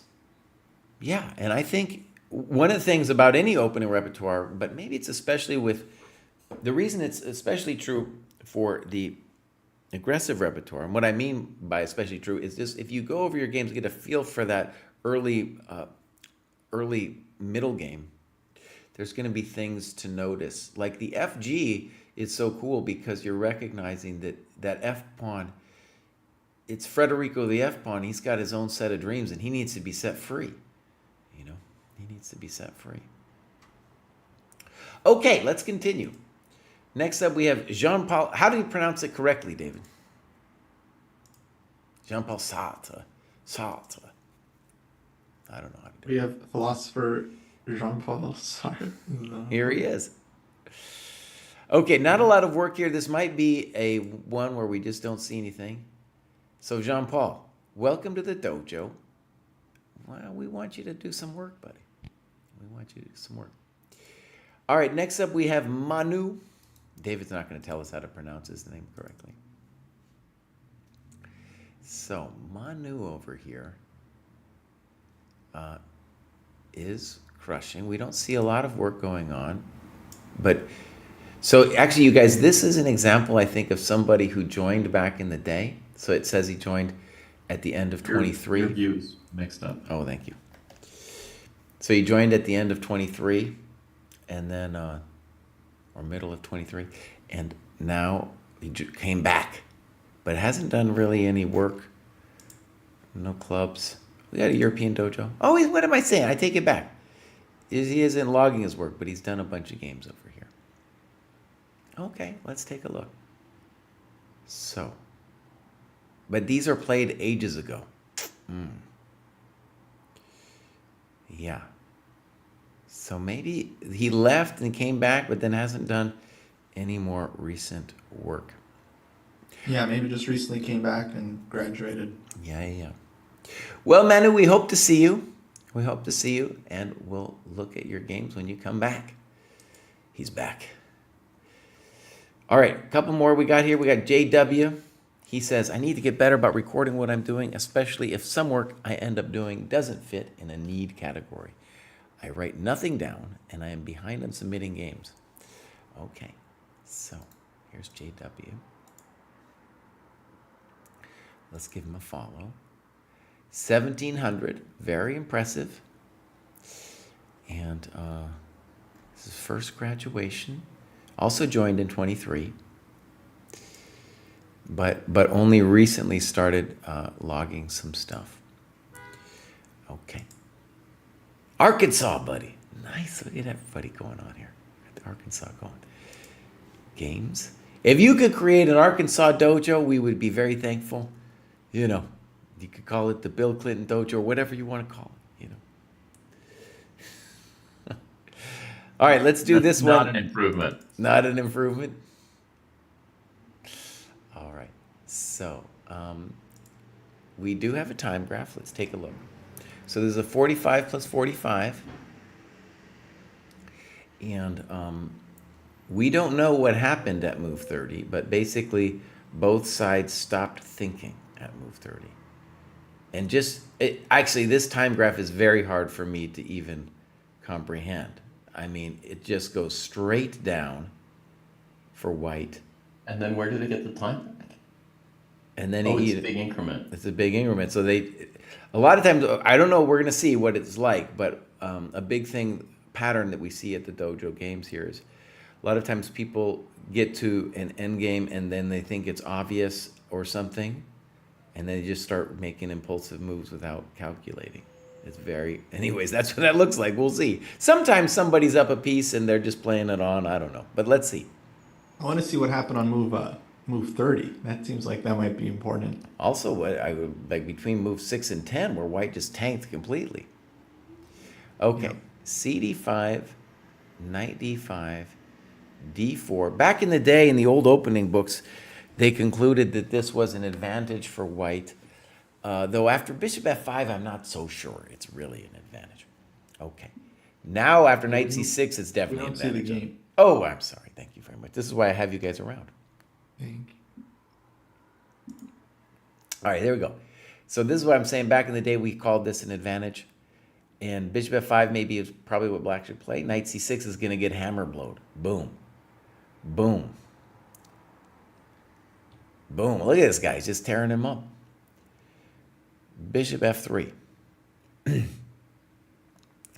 So he plays GF3, and this might be a good example of the dojo working together where Rag and Goose says he should have played Queen F3.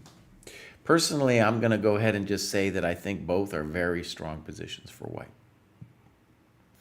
Right? You're better in development. It's hard for black to get off E6. I like GF, but I'm sure Queen F3 is also a good move. Yeah. If I was going to be concerned about Queen F3, look, this guy found it. That would be my concern. I still like white in this position, but that would be my concern, that black could somehow achieve something like that. So GF exclam. Oh, and we're starting to see where you tanked here too. You spent 6 minutes on GF3. In a 45-minute game, that's a little too long. Okay, that's a little too long, and this is where you start getting in time pressure. Because think about it, it's an intuitive move, whether you do either one. Queen B3, good move, simple and strong. B6, well, that isn't it, but it's hard for black. Dang, look at that. Uh-huh. He can says B6, like the last move you want to play. Well, he's already in bad trouble. So he talks about this, and he's in kill mode. He should be. You're killing him here. All right, now talk mode.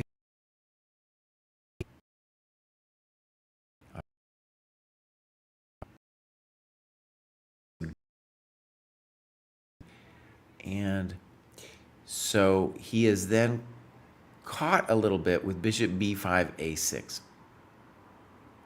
Now, I still want to believe in white's position after bishop b5. I definitely believe in his position after e6. It's hard not to believe in his position after e6.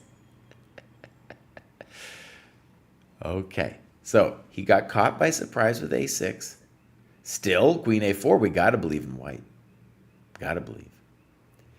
E6. Well, this is concrete. After bishop b5, a6, queen a4, you can't be just certain on principle. Now you have to calculate.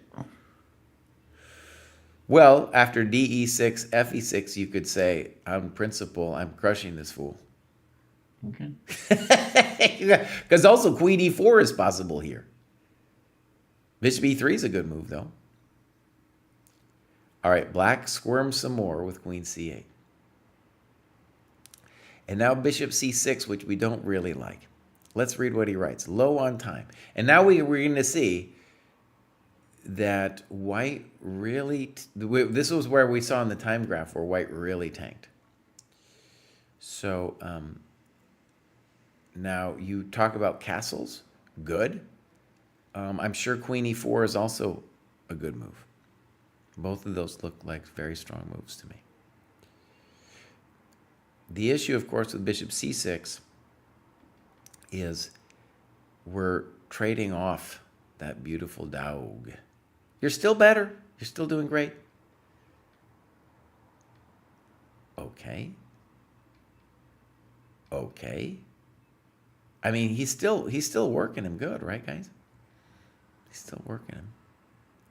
Maybe knight e4 here might be stronger than rook g1, because now we get this little question.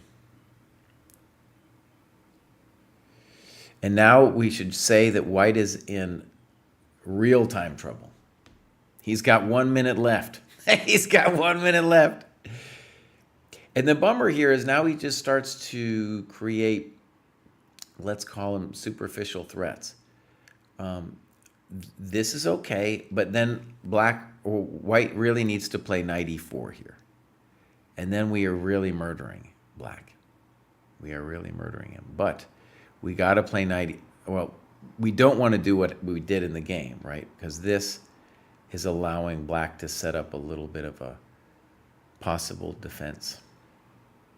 You're still doing great.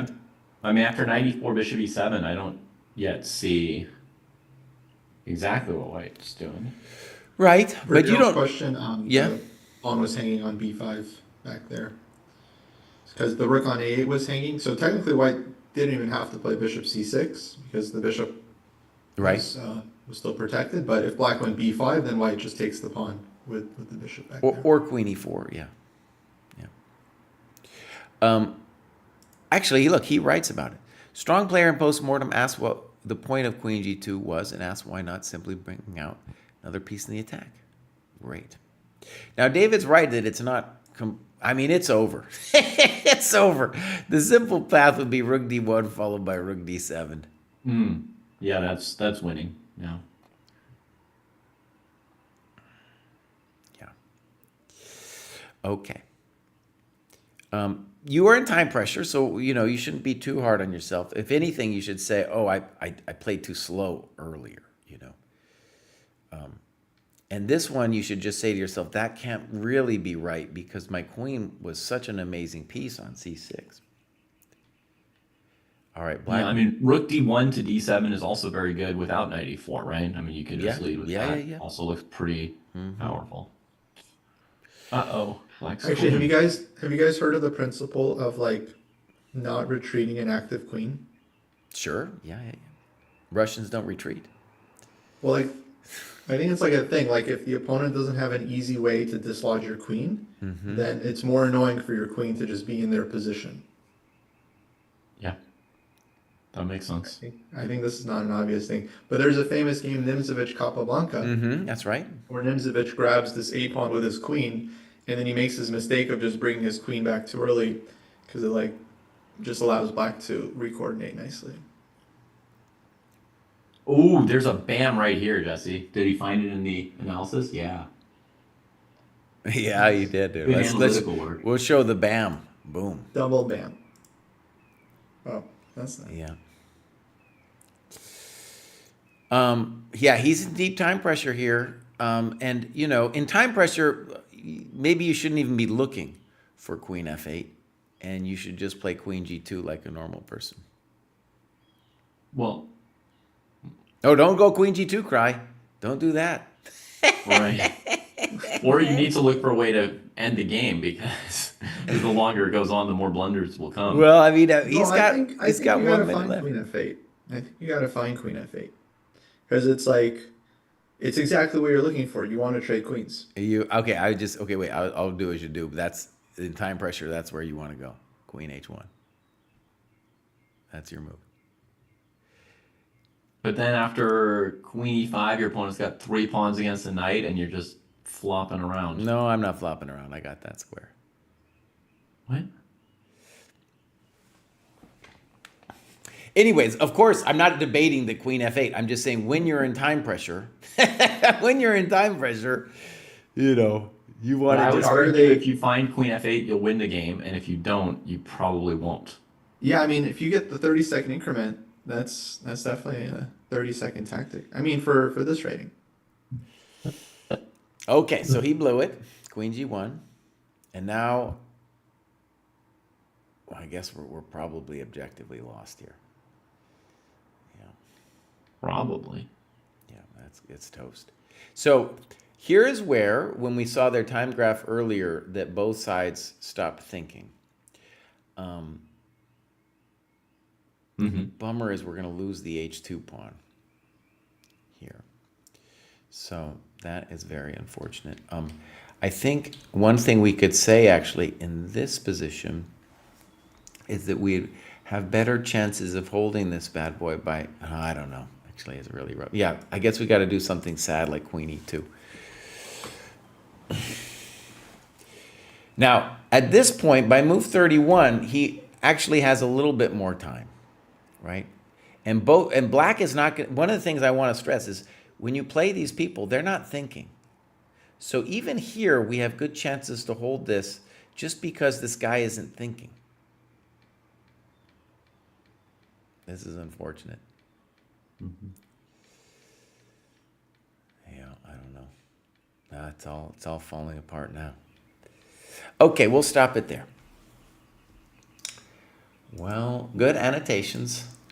And in that 45 minute, we just got to move a little bit faster. We're coming out with our, I'll go back to the time graph for a second. We're coming out with our Dojo time management rating, and it's designed mostly to address people who move too fast. But here, it's also going to punish you for going into the heavy tank like you did over here.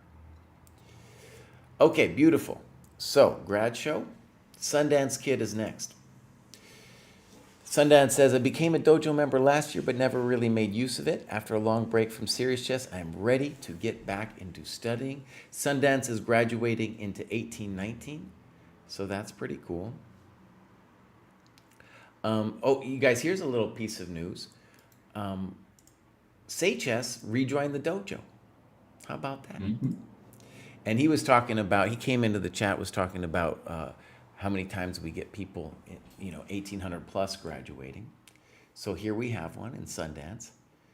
And look at that dude. He's almost ready to go again. He's at 1891. Shout out to Say Chess. Mm-hmm. You guys know chessassess.com? No. No. Should we click it?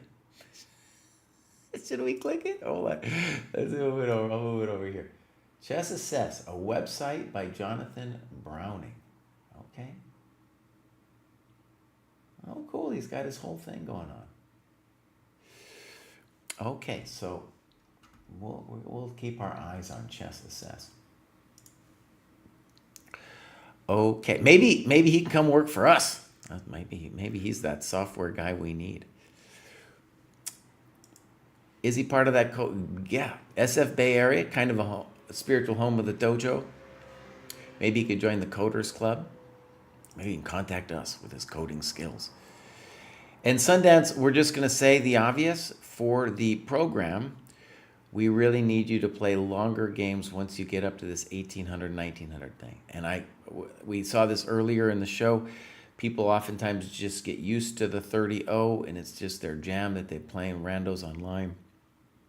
And we'll just stress that to make progress, it is mucho importante to play our suggested time control. So like 30-0 is for our really like first couple cohorts, then it goes 30-30, and then it slowly makes our way up. And Sundance Kid is in the chat, totally cool.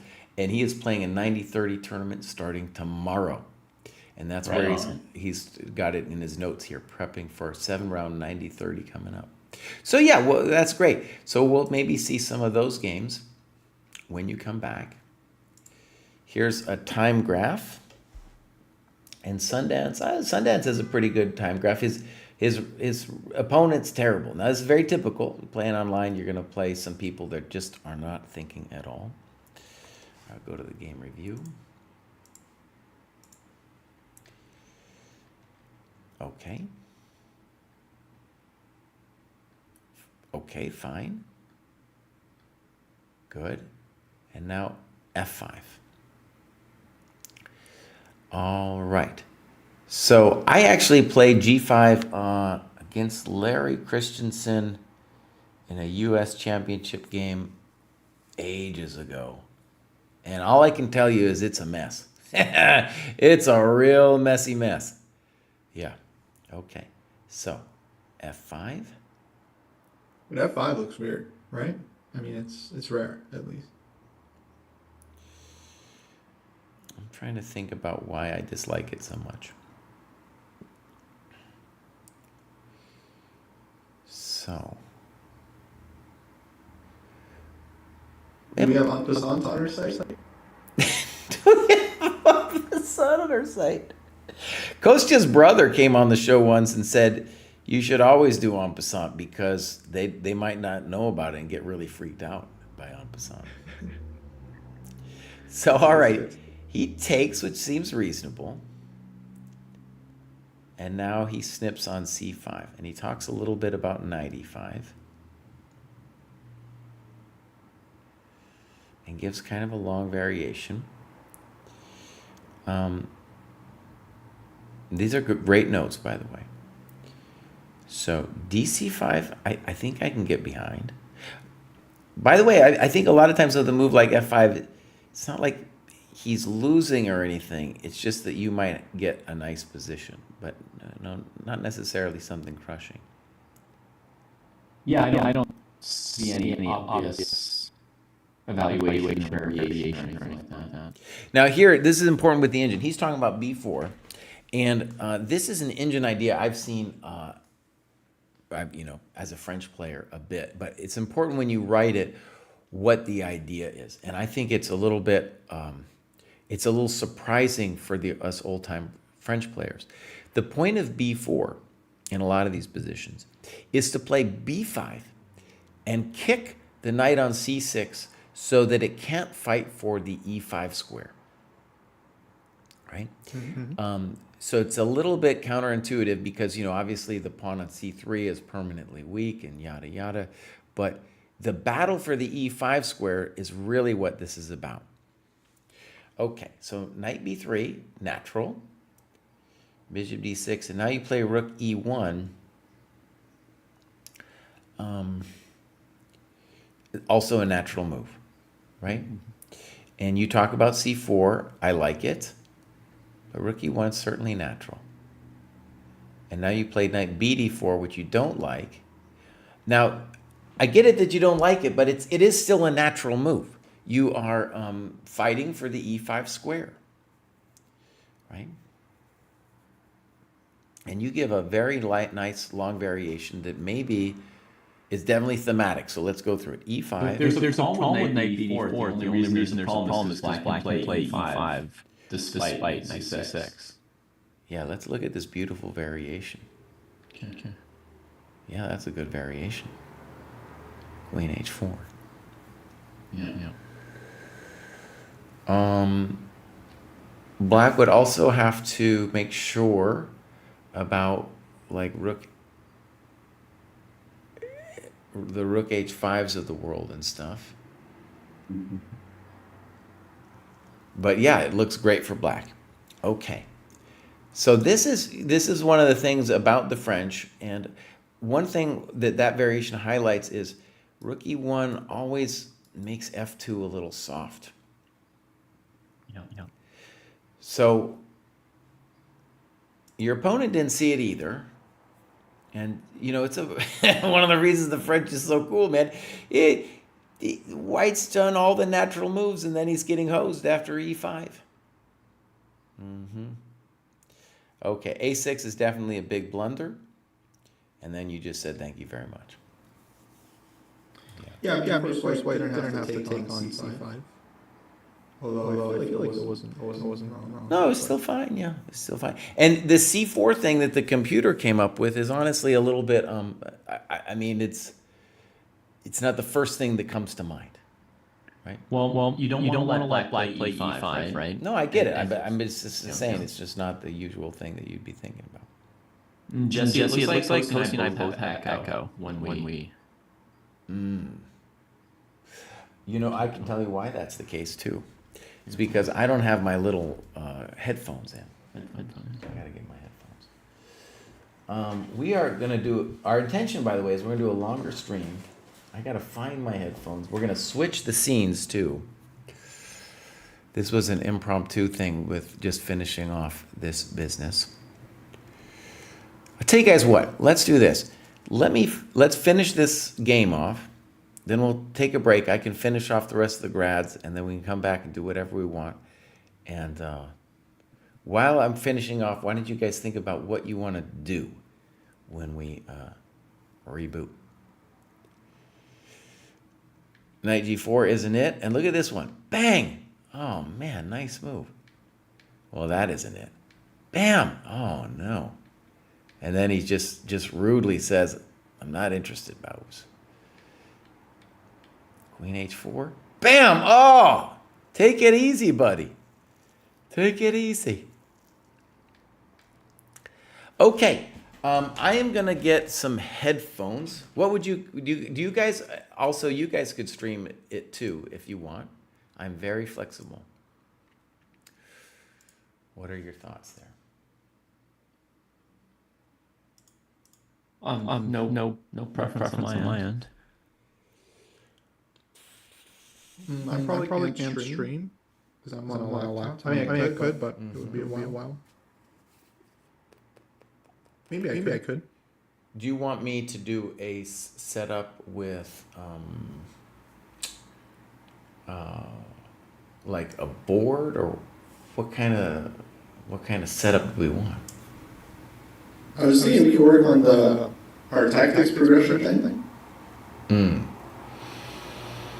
Okay, so like a empty screen, then I put your screens in, and then we screen share the dock. Okay, we could do that. All right, everybody. I'm gonna have to do a little bit of Jadoop. Okay, I have to do a little bit of Jadoop. Maybe. All right, let's use this one. And now I'm gonna add. I apologize for the echo. I can fix that once I get this figured out. Le zoom. Maybe I can stack them. I can stack the Kostya and the David.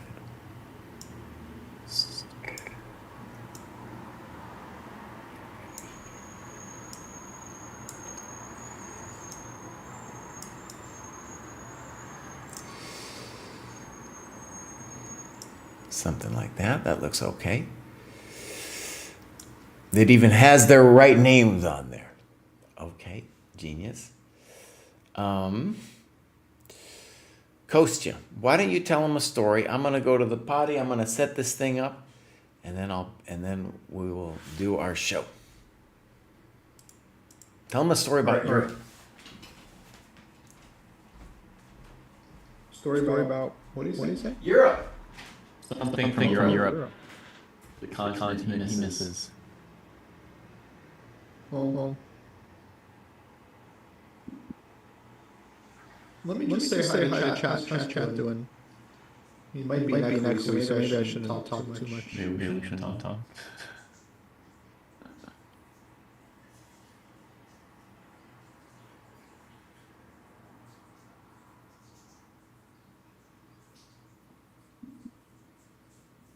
Oh, we're on camera now. I like the radio. Radio way. That was fun too. Last game that Jesse was showing us from Sundance Kid. I was thinking that after Bishop H7, maybe Black play King H7, Knight G5, Queen G5. It looked messy. I'm not sure what position you're talking about. Yeah, I mean, there's a few moves before this, but White played like Bishop H7 check tactic, Black didn't take.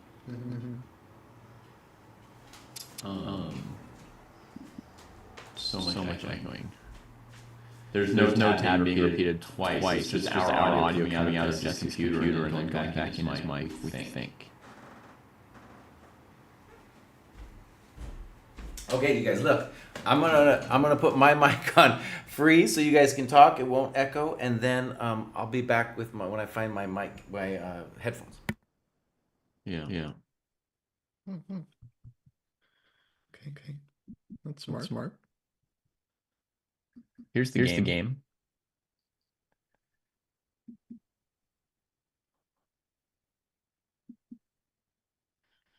All right. How's it now? If it's still echoing, then we might have a different problem. Yeah, if it's still echoing, then somebody's got something going. I am trying to watch the stream to see the position Jess is talking about. It's still echoing. Well, We got a major problem.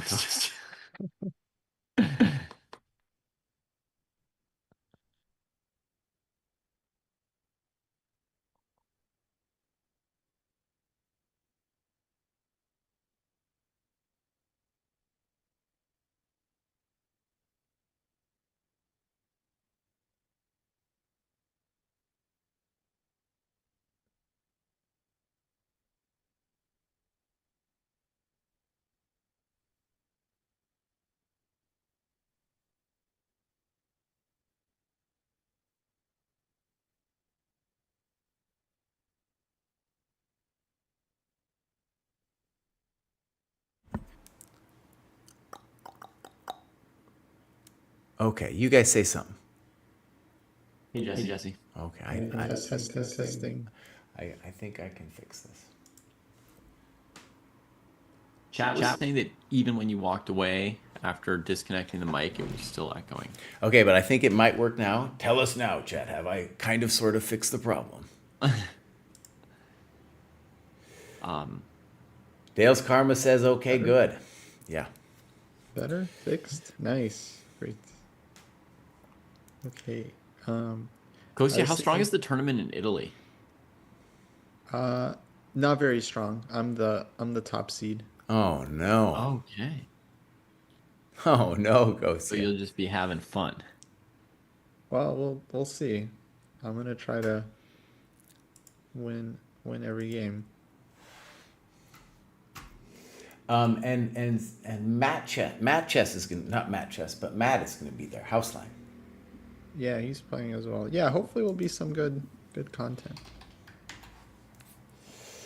All right, everybody. Kostya wants us to do something really boring. He wants us to do something really boring, but we're gonna do it. It's okay. It's kind of it's for the true nerds out there. And so what I'm gonna do is I'm gonna just grab this thing here. Okay, so It's a good time to mention that people can get 40% off the training program if anyone's interested using code Dojo, chessdojo.club. Wow. And you can pin messages in Twitch chat. Yep.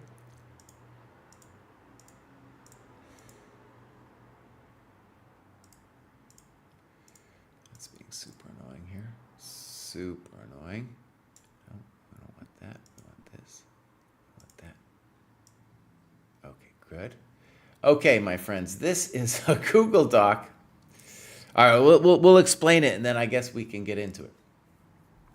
So, Oh wait, let's use the other one. I shared with you guys a new one. oh, okay. Sure.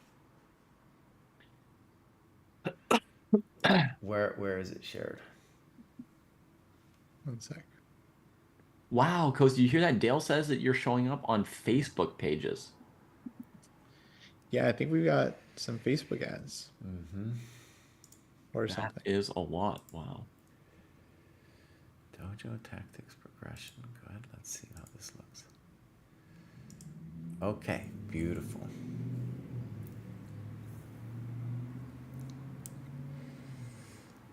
Okay, so Dave or Kostya, I have to get something to drink. You tell the people what is going on with this thing. Okay.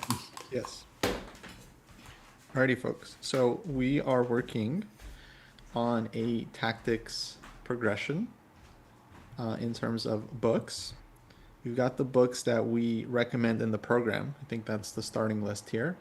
But then what happens is that people read the books and they're like, I don't have enough to any more tactics. I need more tactics. I'm hooked. I need more puzzles.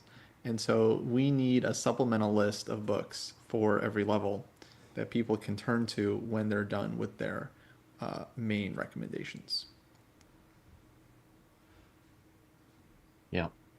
This is something that we've worked on like 7 occasions in the last 2 months. Including in our joke meeting, in our fake meeting, we tackled this as well. Oh yeah, we talked about this, huh? So yeah, I think we have some books already. And but probably there's some levels that could use more. Yeah, people are finishing the tactics books.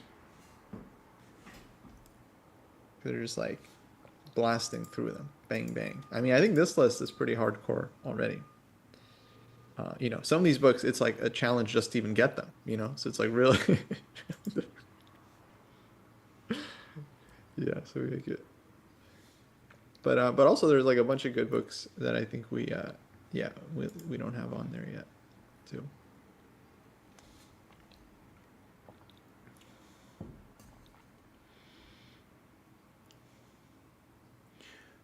Yeah. Okay, Kostya, I have a question for you. Joined yesterday. So with this Yes. bad boy, like, we are, you've included the program books as well. And so this is then for the video, but not for the progression thing that Jack wants us to do, right? I thought this was I just started with the list we had, Mm-hmm. and I thought this was our program list, but I'm not sure. Um, I just copied whatever we had on the. oh, got it. So this is without any of the stuff added. Yeah, okay. This is without the stuff added. Got it. But what we want to do in terms of work, right, is add stuff. Right? Yeah, like the additional books, I think. Well, why don't we just kind of freestyle it a little bit? Like, I'll add some, maybe we'll start at the top and I'll just add some stuff that kind of sort of makes sense to me, and then we can take it down and do whatever just as a rough draft. So here's a hilarious book that you said you hated in a famous video years ago. You said it was terrible. And that's Bobby Fischer Teaches Chess. Oh god. Yeah, that book sucks. Sucks. I don't think it's that bad. Okay. No, I'm just kidding. It's fine. I mean, if you want to learn that like one tactic, it's like great. Okay. Like 300 pages of the same tactic, like queen takes f7 check, Ricky 8 mate. Like, Another book that we got rid of that could be a supplemental book is those Tactics Times books for the lower cohorts. And people also mentioned, I think Timpa wrote in, and it was talked about the steps. I'm not familiar with that, but that's something that we could put in there for additional work. yeah. I'm not sure about tactics time. I mean, I feel like we took it out for a reason. I would people like there was a couple mistakes in it, but I mean in general it was exactly what is missing from the chess literature, which is a volume on very basic tactics. Right, so it was good in that way. Yeah. Mm-hmm. And in fact, like kind of with the lower tactics, my mind goes a little bit blank, honestly, on literature that's been produced specifically, and I'm just talking about basic things. I want positions where somebody's hanging a piece, Right. So really simple ones. Yeah, they all kind of start a little bit harder, huh?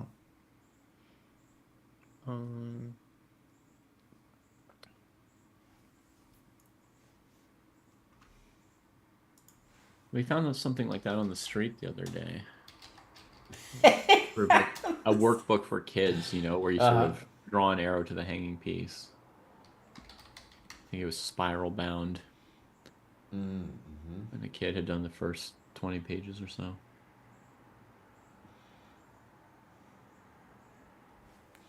I am finding random books online that I mean, I do feel like for this level, like online tactics are gonna be fine, probably easier. Okay, but I kind of agree, but let me just put the counter argument. First, like as part of the program, they have to do it anyway. But let's just first say Puzzle Rush, right? So if you're at this level, you're not going to be able to do that many before it gets hard, right? And then you run out of time. And then with survival too, like at a certain point, it's just going to get really hard. So you can't get what I think everyone's first chess workbook does, what Tactics Time definitely does, and my memory of Bobby Fischer is that it's giving you like a volume of puzzles that you just kind of have to, they work through, and they're at your level. Yeah, I mean, you can just do puzzles like the regular way. You don't have to do the puzzle rush. True, that's true, yeah. Yeah, the regular way would be to do it. For that level, you need to do thousands of problems probably. And the online ones are good in the sense that they do have a lot of these like stupid positions where it's just like a piece hanging, and like no author would put it in a book, but it's like it's a good puzzle because it's like you still have to you have to find it. So, yeah. What I like about all of the tactics in our program is they are a mix of online and offline. And the value of the offline to me is that you disengage from your computer for a half a second, right? Sure. And so I'm just going to add a couple other ones. Again, this is just a rough draft. So we got chess tactics for scholastic players. This looks reasonable.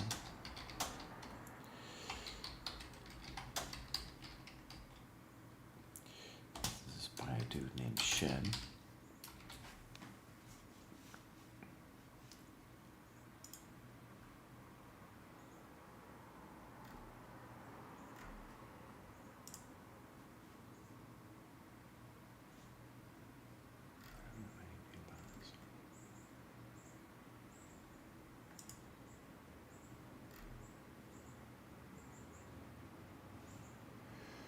Do you think test your chess IQ is much higher, David? Actually, yeah, we should.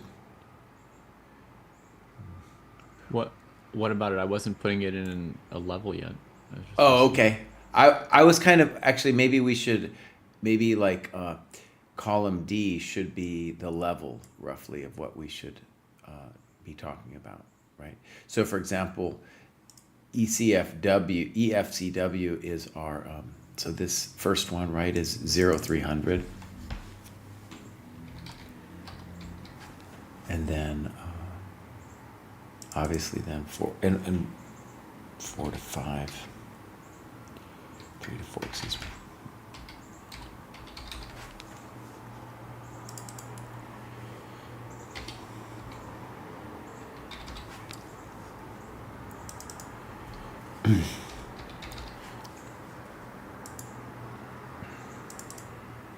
I believe that's 6 to 7.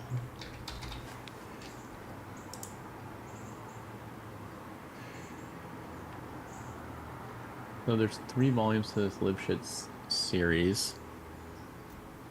I think they were intended to be 14 to 1800, 1800 to 2200, and 2200 plus. But as I'm thinking about it, I think everyone's gotten so good now that we should maybe subtract 100 points. Basically for rating deflation or just the general level of chess having gotten better.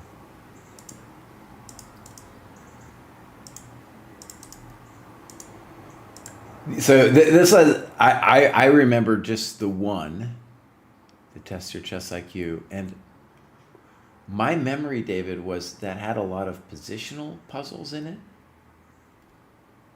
No, it's all tactics. I'm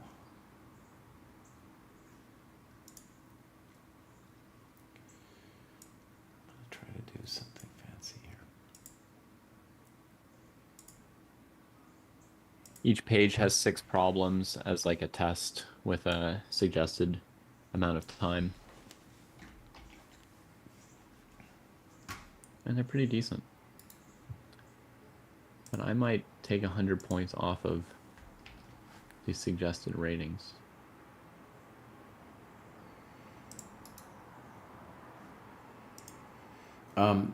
You guys are Google Doc masters. I just need to push this guy's down. Somehow. Okay, I got it for you. Like that? There you go, buddy.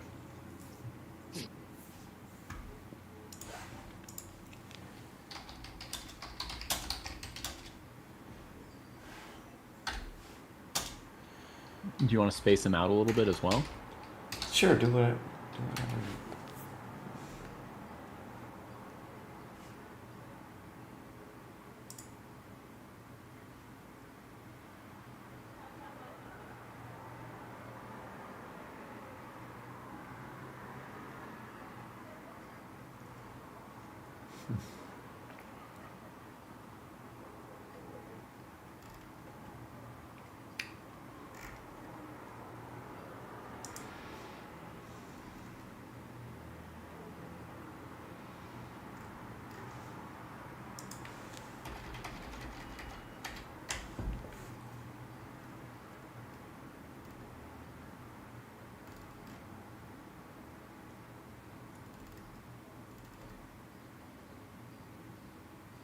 You want to remove the quality chess puzzle book? No, quality chess puzzle book's fine. It would be supplemental. Well, yeah, it should go to the other column. Right.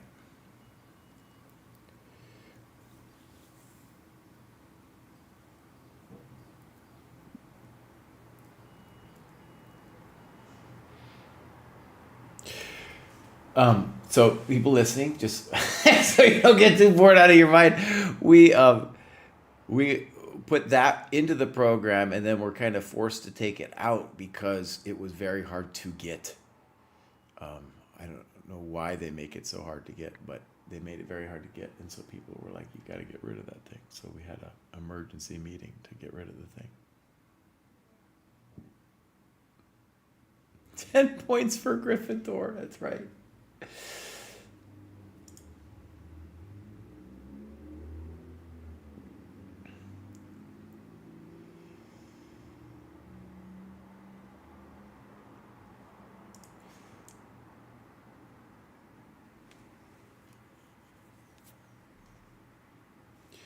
So, chat, we are interested in books that you like or remember from your chess upbringing, and in particular, where we're lacking are books that are not super hard. So, we actually have a problem with books, a lack of books with puzzles that are for the under 1600 or even under 1800 set. I thought we had a telling problem, I felt, with the issues we were having with Woodpecker, where part 3 is much harder than the first 2, as well as the chess tactics from scratch puzzles, where some of them are very difficult. Yeah. Hey, Antoni, what's up? Hello, hello. We could do something else, but we don't. I never said we had to. Well, the Celebration 4.0 stream. Talk about get in the weeds with some books, buddy. It's possible. David. Oh, Excelling at Chess Calculation. That's a really good book. It's hard, but I would read it with like a board and pieces and play through the examples.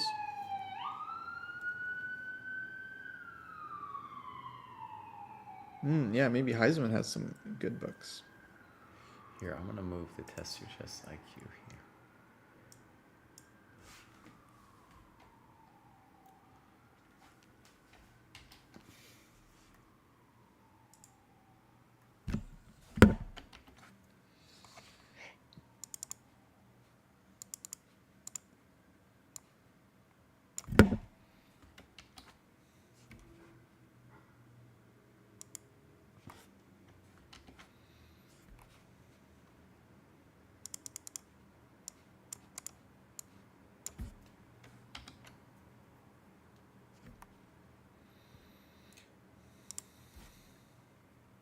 So, Kosta, you are dreaming about doing this video. Was there a reason you were especially drawn to doing a video? So the idea of the video, right, is to produce a long list of books from the very bottom to the end. Yeah, I've just been thinking about doing it for some time, so I've got some thoughts on it. Well, tell us your thoughts, bro. Well, I just think that there's a good list to be had in terms of all the tactics books one needs to get to a high level, and someone should put out a good list and kind of explain it. Yeah. I think it's very, very much needed content.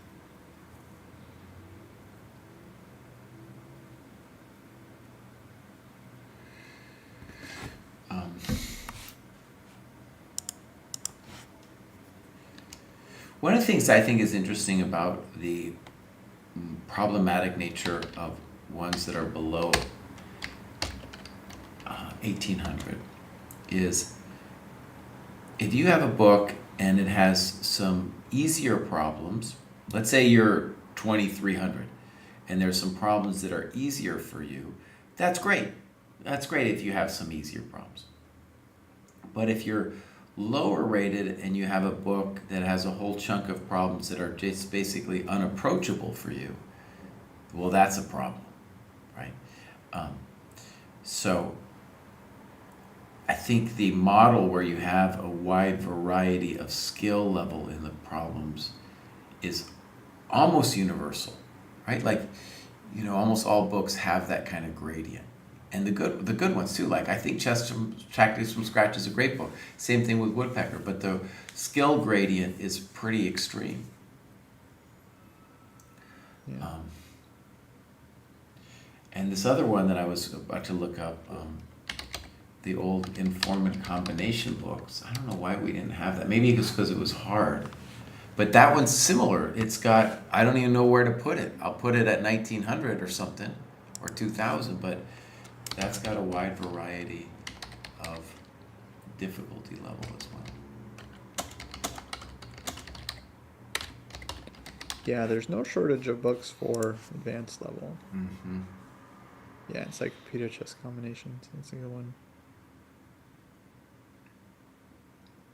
Oh, and then Kostya, at the very beginning of the program, you liked, oh, what was the name of that thing? The Russian book.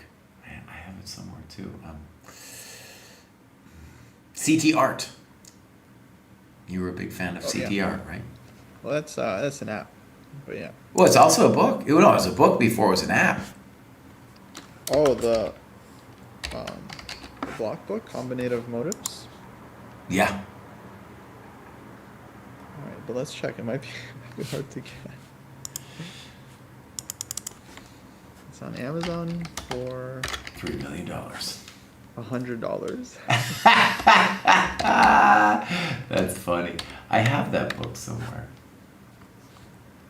It's worth money.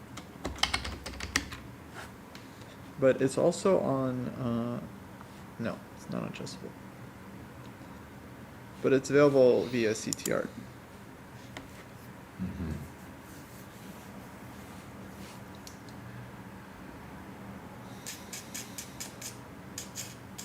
And it's just an app, what, that took those puzzles and put it in the form of an app? I mean, I partly, I think now they have a lot more puzzles. But yeah, all the puzzles are like chosen by a human and really good.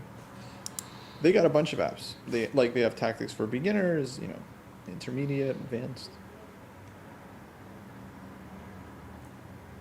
But I think a lot of the puzzles are based on that book. Yeah.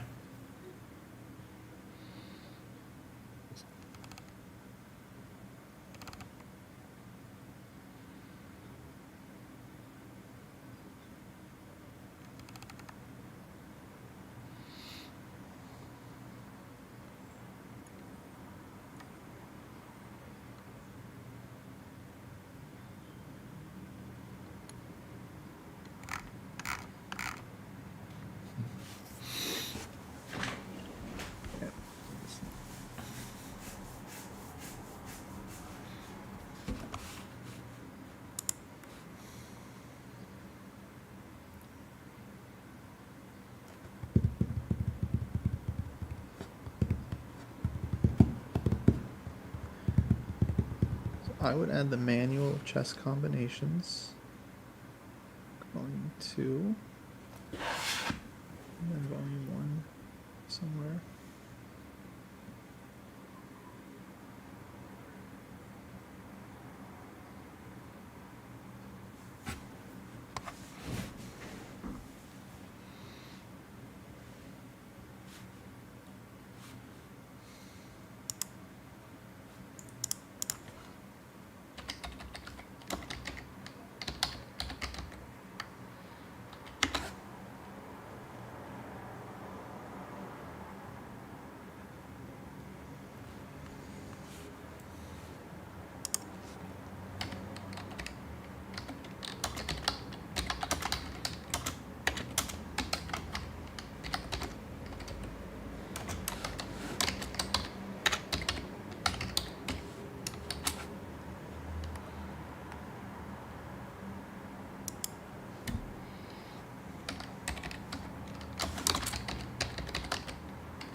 The old Reinfeldt books are super cheap and easy to find.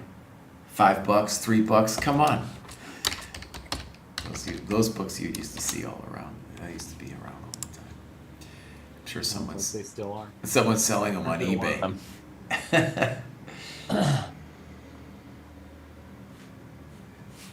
Oh yeah, Yusupov books are good. We could add the Yusupov books. Those are kind of a mix of stuff. But it's a lot of solving. I don't know anything about it. They're I think I read a Pretty tough. couple, and they were at a pretty high level. yeah, I think they The start ones I like happened to see. 1700-ish or so, and then they go up. The ones I read were probably more like 2200 level. Yeah. So yeah, I think maybe the easiest ones are okay for 1700, but just like the first ones. But those are good. They would fill up some room.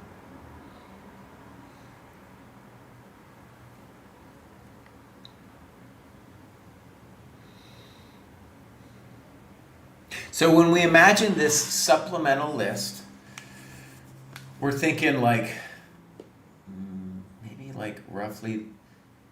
Oh yeah, I'll put a proposal out. It should be roughly the size of the current program, and should have the whole range of the program as well. Right. So if we imagine in the program we have something like 44, a little bit less, let's call it 40 books, and everyone's first chess workbook is chopped up.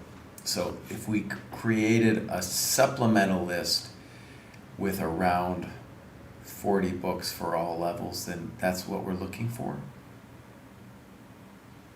I think so.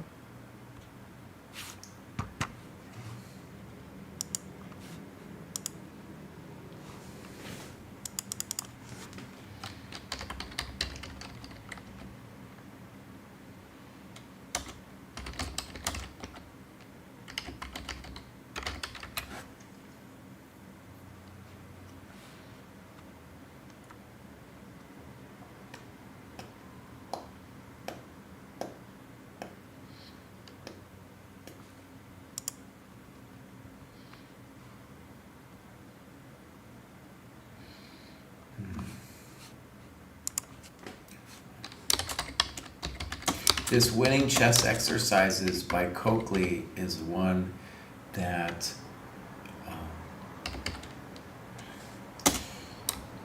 Ben Johnson's Perpetual Chess really liked. Honestly, it was weird. I think when we did our best books podcast, he threw that in there. Like one of the best books. Like, oh, winning chess exercises for kids? An amazing book? Top 10 or something? Okay.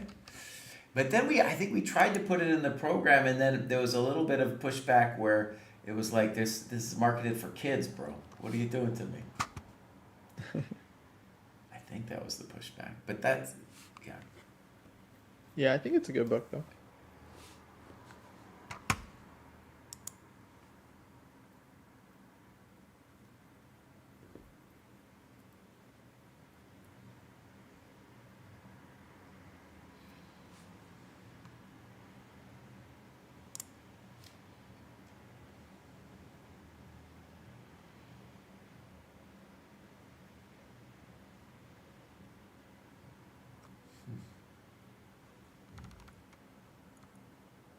Guys, this excelling at chess calculation, what cohort is that in? Because I'm not finding it. Selling a chess calculation. I don't know if it was added in. Okay, because I see combination play and combination play 2 in there, but I don't see excelling at chess calculation in the website scoreboard format.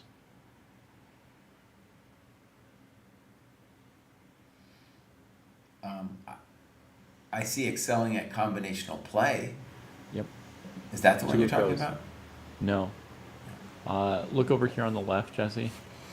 In column B, you've got the combinational play 1 and 2. I do see those in the web scoreboard format, but I don't see this one up here at line 25. I don't see this anywhere.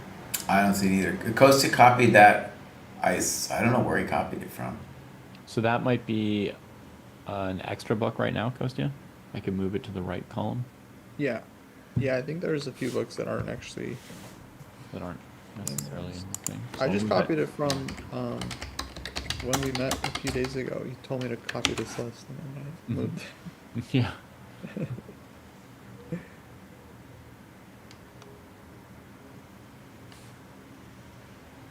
Oh. So excelling at chess calculation is, holy moly. Agard has written so many books, dude. So he's got combinational play 1 and 2, and then he's got excelling at chess calculation 1 and 2.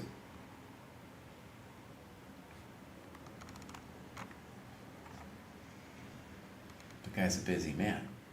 I think it was just one. I don't think there was a second one. That was I'm seeing 2. excelling at chess calculation 2. Oh, I get it. Okay, wait. Yeah, you're right. So we just have 1. I don't know where to put it. Maybe, I'm sure it's not basic. I would put it 1800.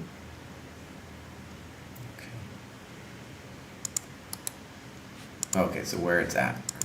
It's at 1900. Let's see. We'll just write this out so we know what we're doing with calculation.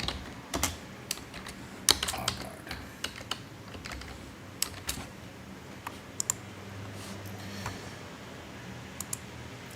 People are really getting to see how the sausage is made over here at the dojo.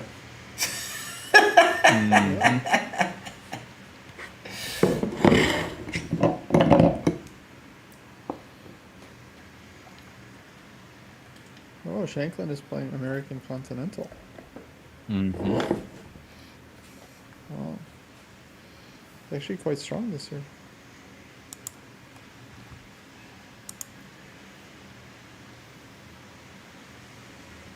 It starts today, right? Tomorrow?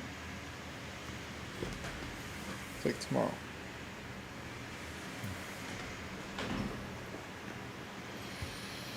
Yeah, it's a qualifier for the World Cup.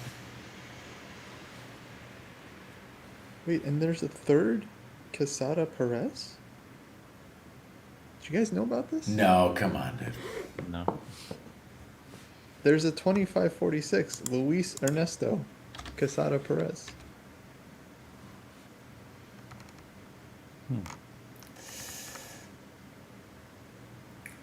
What about you, Costa? What after you're coming home? I assume. Do you have other plans after your big European tour? Okay, I'll be home for the National Open as a Nice. visitor, not to play.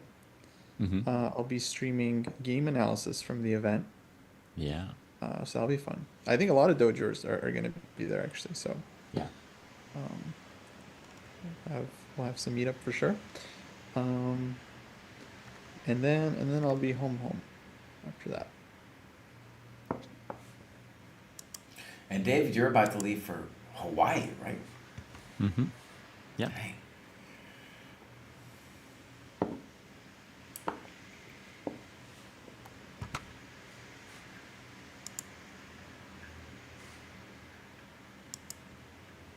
Will not be playing a ton of chess. Over there.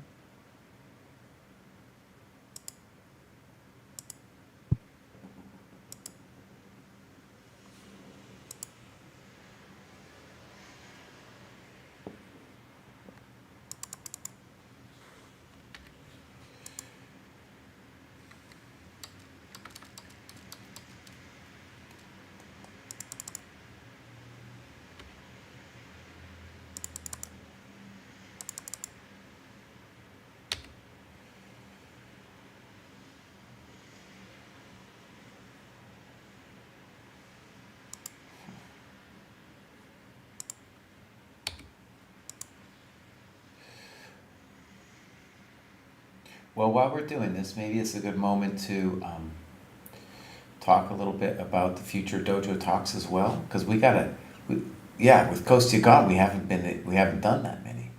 Yeah. But we got to get back on it, dude.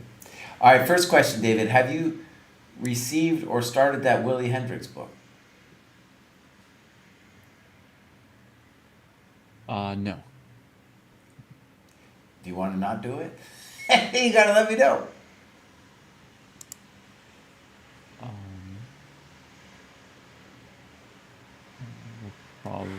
I'll probably get it. Yeah. Well, bud, I mean, we got it. It's either yes or no. Because I told that guy I was going to do it, and I want to finish. I want to get on it and do it myself. If no one else is going to do it, I want to do it. Yeah, you can schedule it. I'll join you. Wait, but you got to read the book to do it, though, bud. I'll read the book. Oh, God. All right. Then we have also Dana McKenzie came out with a book. He was on the Perpetual Chess podcast. I haven't listened to it yet. He talked a little bit about us. Nice. And he's got a book that I told him I would read and do some kind of interview with him. So I have a feeling you guys aren't going to read that, but that's also on my agenda. Then also with guests, somebody wrote down doing Elizabeth Shaughnessy. She would do that. That would be amazing. Yeah. We got to do it before. Man, she you're reading kicks a the lot bucket. of books, Jesse. No. No, I'm not reading that Have you many gotten books. Have you gotten the Way of Kings yet? The Way of Kings. Oh, I got it, dude. But Yeah. I think that's more like a summer read. Okay. Because and honestly, I'm just gonna say the first page was a little daunting because like 400 different types of creatures were named. And I was like, I can't keep track, dude. There's a lot of creatures in here. Takes a little while. A little while. It's gonna take me like 2 summers to read that book. That thing is like a zillion pages, dude. Yeah. But I did get it. And speaking of books, I'm really pumped to read the Danny Wrench book. I think if it's well written anyway, I think it'd be fascinating for his background in the cult. Yeah. But I think that book isn't, it's like being pumped, but it's not actually coming out for a while, I think. Right? Dark Squares, How Chess Saved My Life. Pretty good title. Yeah. Yeah, you got to pre-order it. It's coming out September 16th. That's ages. Oh wow. That's a long time. Yeah. Dang, Danny, it's not a movie. Tantalizing. That's not tantalizing. What are you doing, bud? All right, so that's going to be more like September, November or something. Yeah. What are they editing it? Release the book? Yeah, what's going on? I don't know. I did, I think it's been going on, it's been a saga forever, I think. Like, he was going to do it before the chess boom, and then he put it to the side, and then he got to it.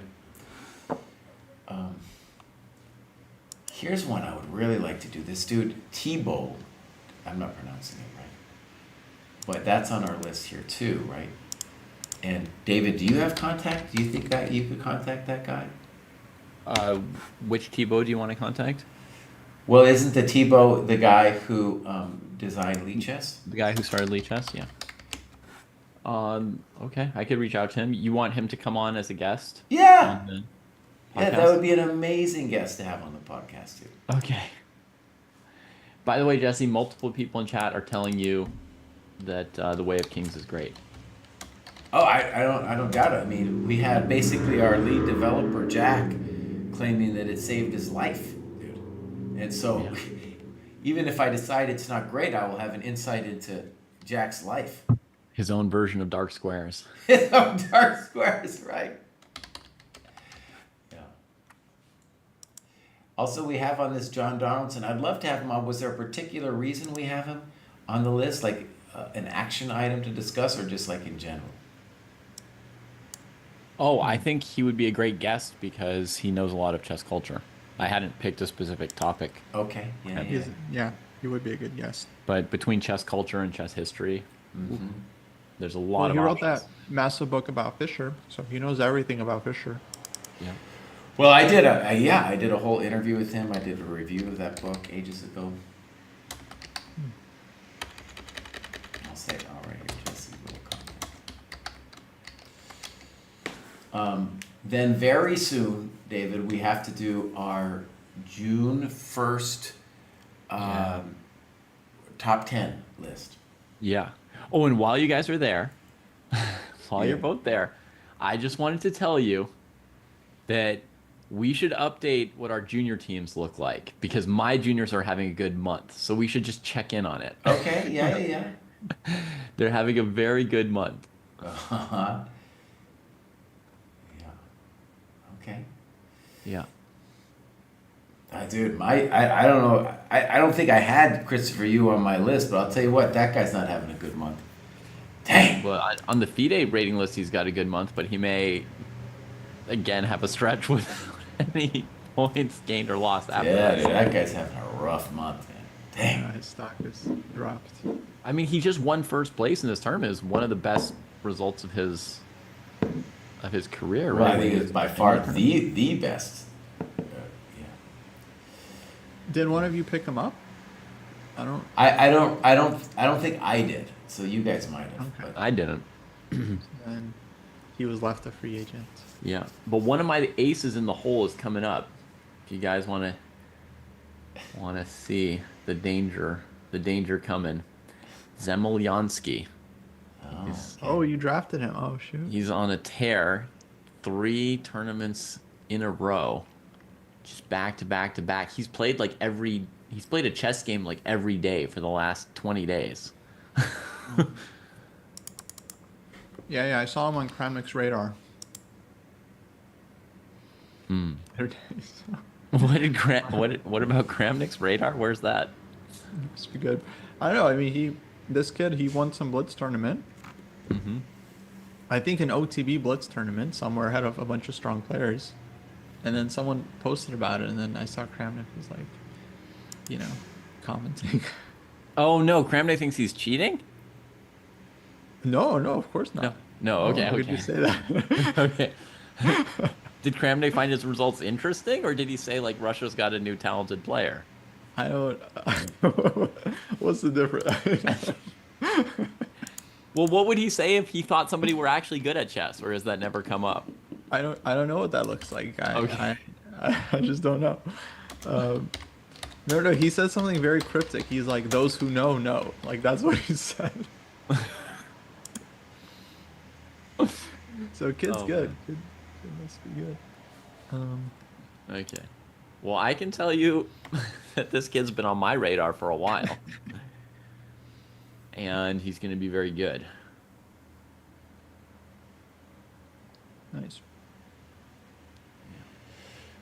here's a bunch of other topics I think are great. We didn't do Spassky because no one's written a good book on Spassky. So I feel like that's a real bummer. For me, anyways, that was the reason I wasn't too pumped on it. Then we have Hardest Chess Books. I think that would be a great podcast.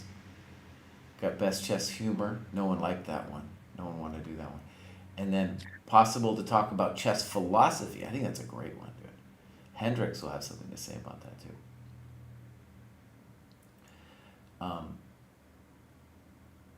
Someone wanted us to do, can Neiman become world champion? I saw somebody in chat also wanted us to do that. State of women's chess, that's a good one. We got best tournament. Yeah. 2 of my juniors tied for first place in the Asian Championships It's just obsessed with your juniors. a week ago. Uh-huh. Played each other in the last round on the top board. No quick draws. They didn't want to get kicked off the team.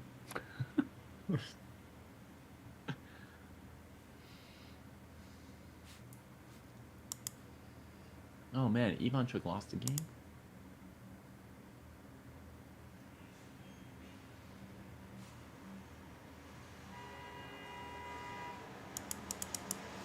David, would you describe Danny as a co-founder of chess.com? No. No, I wouldn't either, right? The book, I mean, I would say it's definitely a big part of it, but anyways, the book has got a subtitle of, or under his name, it says co-founder of chess.com. Yeah. That is patently not true.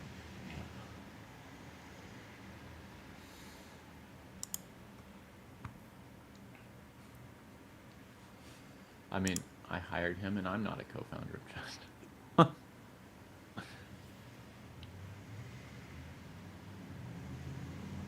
There are only two co-founders.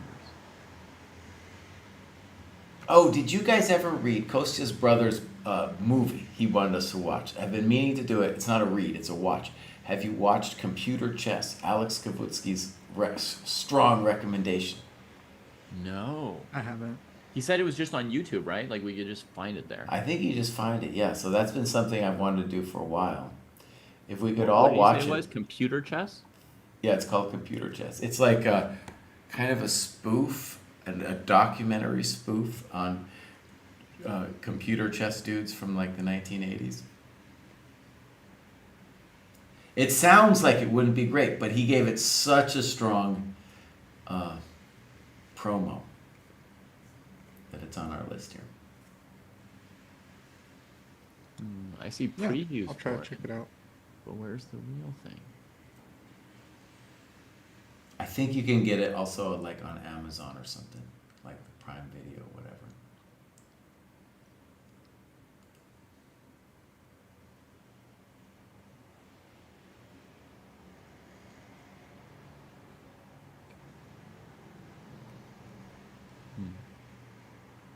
Well, I would have to find it first, yeah.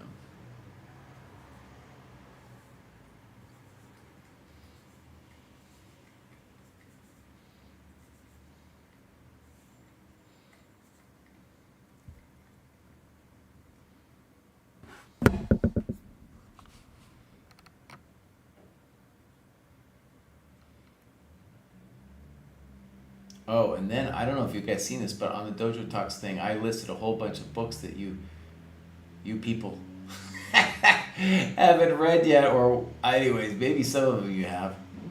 And any of those books, I think we could talk about too. Yeah, I would add to that list too. There's a lot of books that talk about.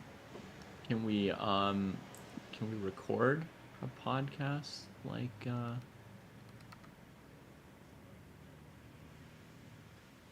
right now before Kostya goes to Italy? Like right now? I mean, now's not a bad time. What do you want to talk about?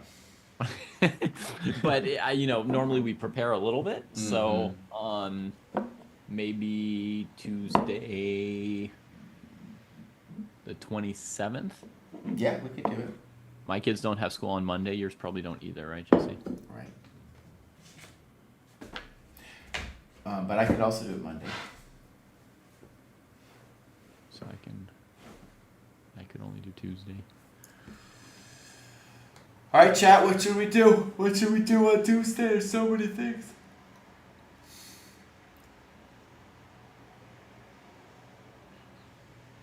You want to get deep with chess philosophy? Hardest chess books. That's another good one.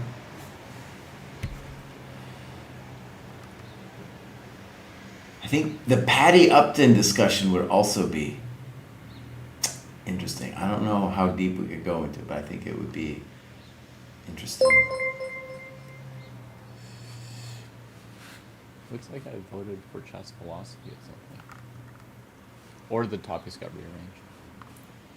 John Bartholomew, thanks for the raid. Hello, everyone. Yeah. We're just chatting basically. This is a list that we It's a have. maintenance stream. A maintenance stream. Yeah, we got a maintenance stream going on. We should have John on as a guest There you go. for the podcast. Like, I don't know what happens in the dude's life after the Chessable stuff, you know? I don't know anything about it. That'd be an interesting story. Yeah. Or we could talk about the original vision of Chessable. Yeah. For sure. Cool. So many people use it. Some people might not know the history.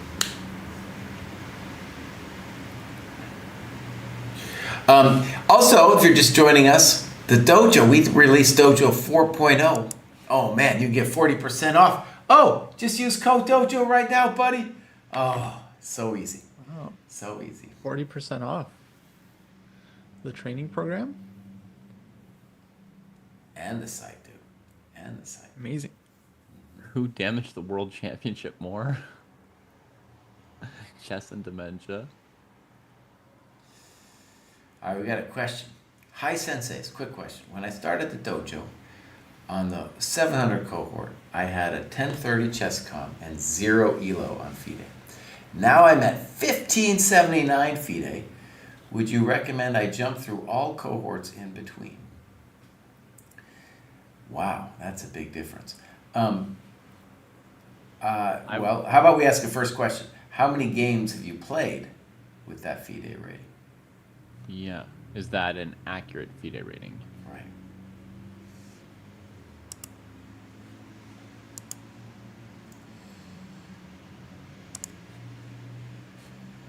These are some basic questions. But also, this is, if anybody has a question, this is the moment.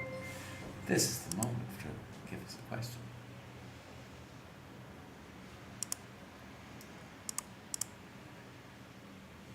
DJ Razzle, thank you for rating us.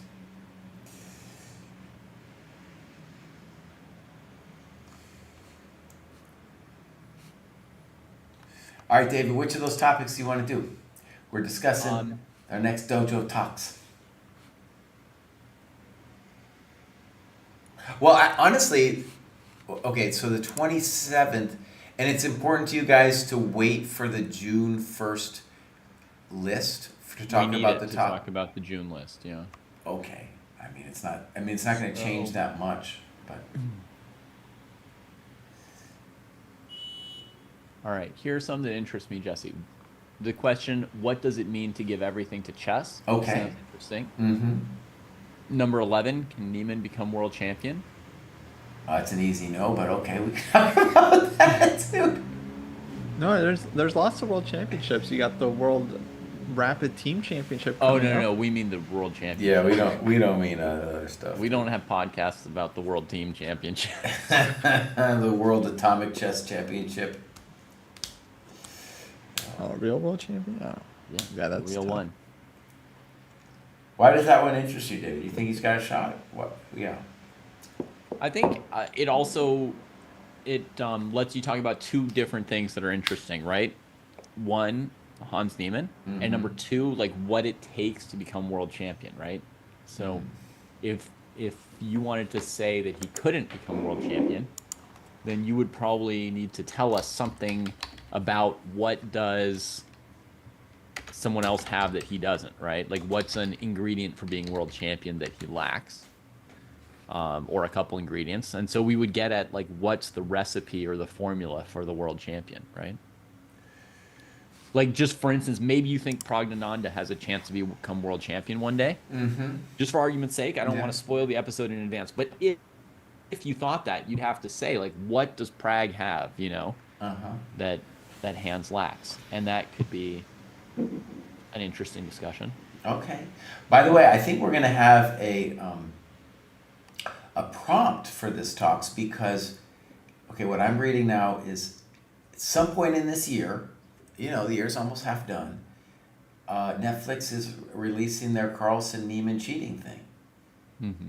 So that could be part of the Netflix Untold series. We'll explore the drama and aftermath of the incident. Here's another topic that's appealing to me. Top chess countries of all time. It could be controversial, but, but it sounds like a fun one. Yeah. Yeah, I like that one. Yeah. I mean, Kostya, you'll have to try to be less racist than normal, but if you can stay focused. No, I mean, this is like top countries, it's hard.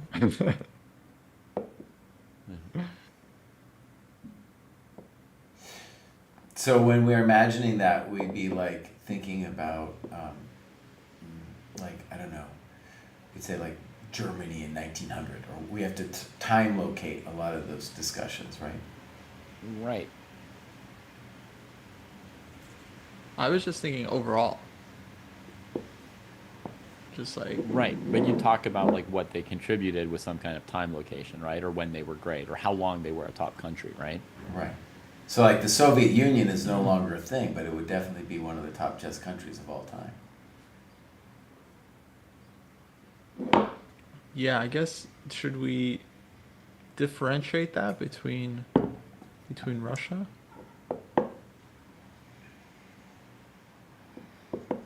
That's a tricky question. That's one. Now we're gonna get political. What I would do is I would just say that the Soviet Union is not. I would just not count that as like a country, because like Petrosian, for example, would be, I would say he's Armenian, right? Not Soviet Union. Okay. He would have seen himself as a Soviet. He would have, yeah.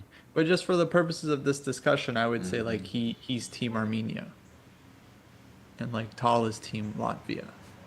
Okay. So Yeah, we could do it that way. Well, I guess Latvia is the top chess country of all time. oh, why is that? You just mentioned. Well, also you have a problem. Like Latvia has got less people, so you know it's a little bit unfair. Well, this topic is definitely unfair. It's built into it. I mean, they're definitely not winning if you count Tal as Soviet Union. I mean, the odds that we bring up the Vatican during this episode are very low, but it's just built into it. Chess Gone Mad one's hardest chess books. Come on, of course we do.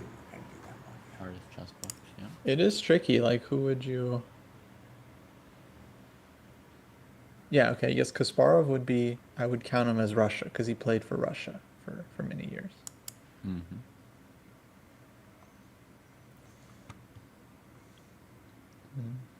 We just get Yeah, I into a think lot so. of arguing about who was from where. Spend the whole episode like claiming different players. I think it's a good topic. You know, Korchnoi goes for Switzerland. No, are you crazy? When he, was at his peak, he was still playing for the Soviet Union. Okay, I mean it's not so relevant. Yeah, Like well, I Russia's think we still a can muddle top our way through it. country, even if you don't count like a few of their players. Like they've got enough talent on the bench.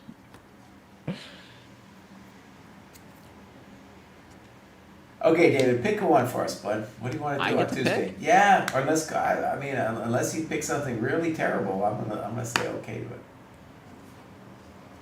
All right, I will pick.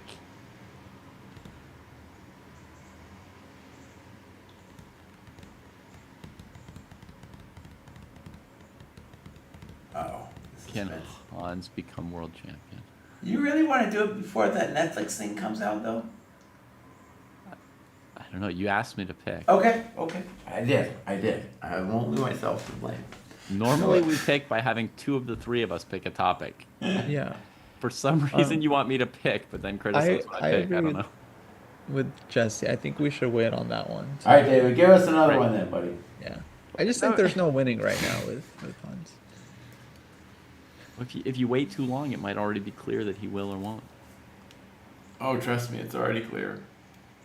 Well, at least until the Netflix thing is.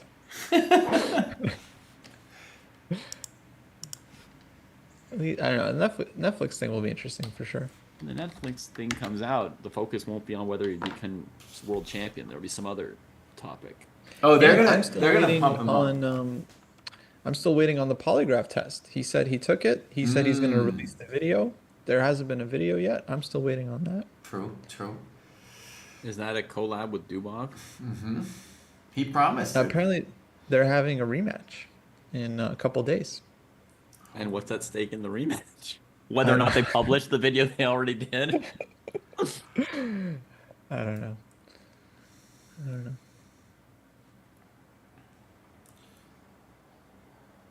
Now Neiman did make it to 21st in the world, so he's almost broken into the top 20. Yeah, players at that level have been world champion in the last recent years. Oh, here's a topic we could do. What's going to happen to chess once everyone gets a chip in their brain? Oh, that's really futuristic. Yeah. But I was just talking to someone who thinks that might not be that many years away. For everyone to have it? Well, once a certain number of people get it, that's already a big problem. Yeah. That's intense to think about. Yeah. That's kind of a depressive topic. I don't know if we should. Yeah? You're not pumped about the cyborg future? Um...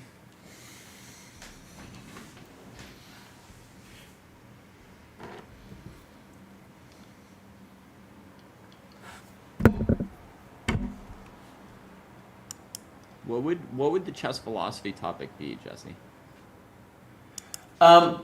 So that I put that up there after reading. Well, there's a couple books that are kind of pre-computer age that really want to talk about chess philosophy, but the big one that I read was this collection of kind of organized essays by Karpov's old trainer. Oh, what was that guy's name? Anyways, actually I'm gonna look him up. So he basically is on the hunt in this book for chess philosophy.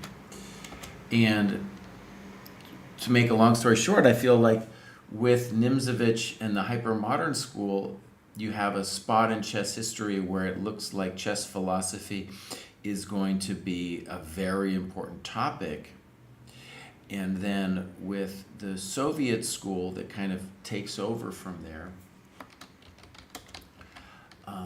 it kind of dies out as a thing. Like no one wrote something amazing that seemed like a chess philosophy. And then at the same time, so many people, Igor Zaitsev, that was the guy's name. I'm terrible with names, I can't remember anything. So at the same time, so many people appreciated Nimzovich as a chess philosopher and the way of approaching chess. And there's been a variety of people who have developed concepts that are like, to me, are kind of like standalone concepts that are interesting, and they've written about them. Zaitsev, for example, has some interesting ideas. His book is called Attacking the Strong Point, for example. There's this whole thing about the strong point and what you're doing in the game of chess. And so usually these philosophical things are approaches to chess that are trying to access something deeper about the game. And of course, in the computer world, it's harder than ever to talk about philosophy, right? Because it's like you have some idea about what's going on in the game, and the computer's like, I don't care, dude. I don't care at all. And also, it's like if someone were to write something in a philosophical way, like kind of the way Nimzovich did, would there be an audience for it? Probably not. The computer kids would be like, what are you talking about? So, yeah, that's to me the short brief on what that discussion is about. But I would want to just bring back some of these old voices, whether it's Zaitsev or Nimzovich, and be like, is it even, what was this thing? Is it just a historical artifact? I think Bronstein's question is like really fascinating, where you say that chess is a meditation on what is chess. And then right when you ask that question, it sounds dumb at first, and you're like, wait a second, that's an important question. What is chess? Not actually so super simple to answer. What is chess? What is does chess? sound like a topic for us. Yeah. That's a good title. What is chess? Yeah. By the But way, I think we've Alexis got a is. better topic here in the chat, actually. Okay. Yeah. Charlie Bao over on YouTube asks for an episode on the Esports World Cup in Saudi Arabia. I think this week is the perfect time to do that episode. So that's my next suggestion, since Jesse said I was picking. I don't know a lot about that one. I don't either. Do you know anything about it, buddy? I did see that GeoGuessr has pulled out of the Esports World Cup, and it was a big thing. Uh-huh. Okay. Why is that a big thing? Well, I guess they turned down a lot of money to to pull their event out, I would assume. But it's like a protest thing. Yeah, Jesse, you'll have to do some research for this episode. Okay. But it'll be very interesting. Here are some things, some places you can start. One is like chess.com has been doing this Magnus tour that's a layover from the Play Magnus days, right? And it used to be 4 or 5 events per year. And this year they reduced it to 2. And the point of it is to qualify not for the normal final stage of the Magnus Tour, but to qualify for the Esports World Cup. Okay. Then there's this aspect of, it's such a big deal that chess players are signing to these esports teams like, Kosia, do you know the names of some esports teams? Yeah, you got like Team Waffle House and like. Oh, Team- come on. Yeah. I should know. I used to watch. Team Liquid is one of them. esports. Team Liquid. There you go. There's the name. I think that's the one Magnus is on. So that's There you the go. one. So there's the talk of that being a big deal.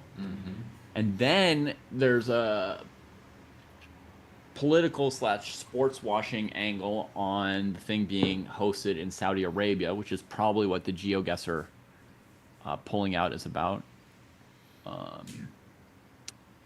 So, it's a chance of talking about chess as an e-sport and what's happening to the Magnus Tour and all these players signing with the esports teams and everybody signing with the Saudi government in a way. Because I think a lot of these people, or at least Magnus, I believe, is basically an official ambassador for the event. The whole esports World Cup. So the Saudis, what they do is they poach the older legends, like they poached Ronaldo, right? And Ronaldo's playing in their league. This is their Whatever thing. that is and whatever league you're talking about. Oh my God, bro! Oh my God, they're lost. Anyways, we would have to talk about that if we're going to talk about Saudi Arabia and the esports. But that guy's That's not true, a chess and- player. I don't recognize the name. I would know him if it were a chess player.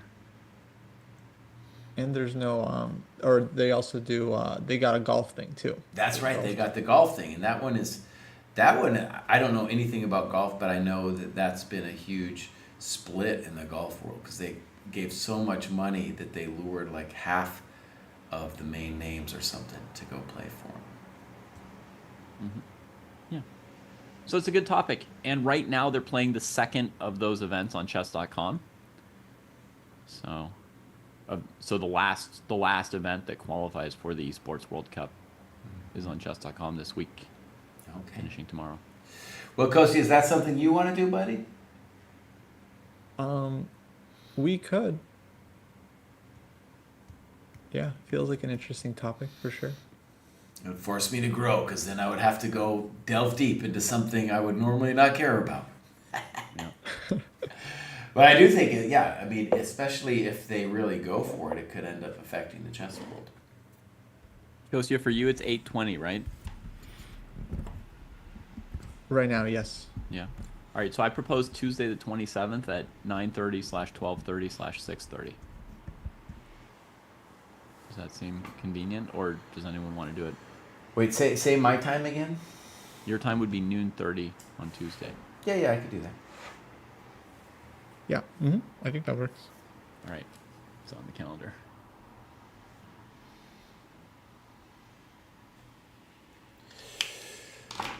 Well, you guys want to do a couple more grads before we finish this off? Yeah. Okay, let's do a couple more grads. Boom, boom.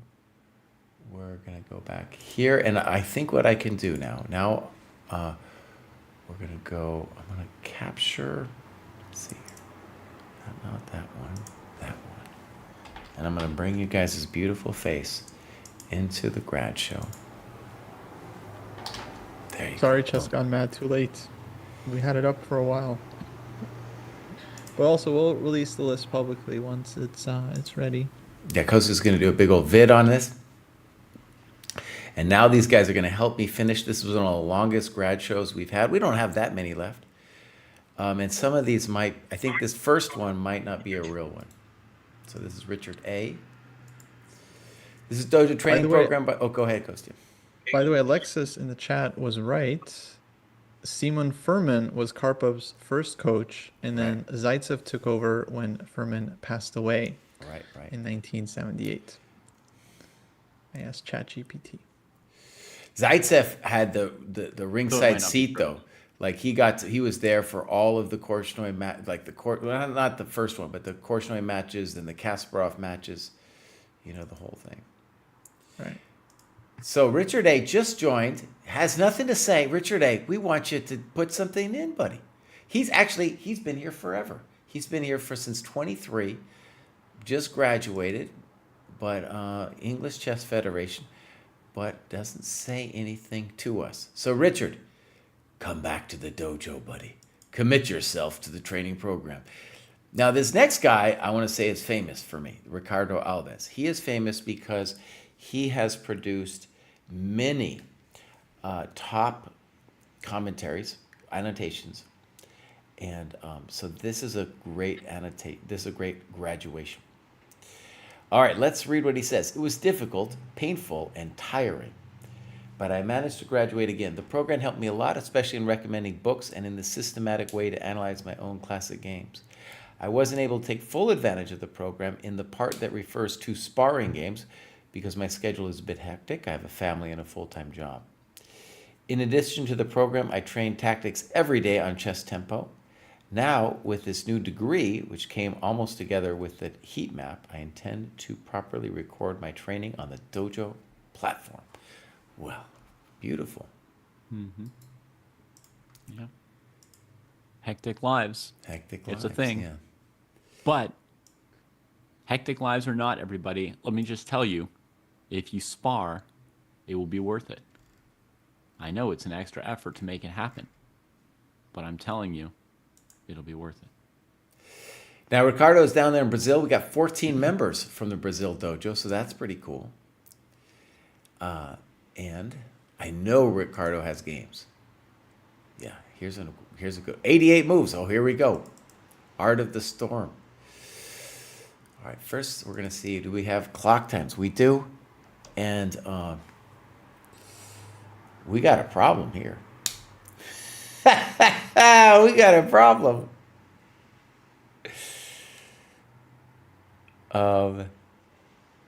So he says this was, I'm just going to read a little bit of what he's saying while we're looking at the time graph. He says, this was a sad game for me. I played badly in the opening, badly in the middle game, terrible in the end game. I was very distracted during the match, and I ended up missing clear opportunities to draw. I feel like I was too lazy to calculate the whole time, waiting for the game to miraculously fall into my lap. And so we've seen this before. People, especially if you're playing online, things can get really bad with the level of distraction. And so this looks like a classical case of that. All right, let's get into it.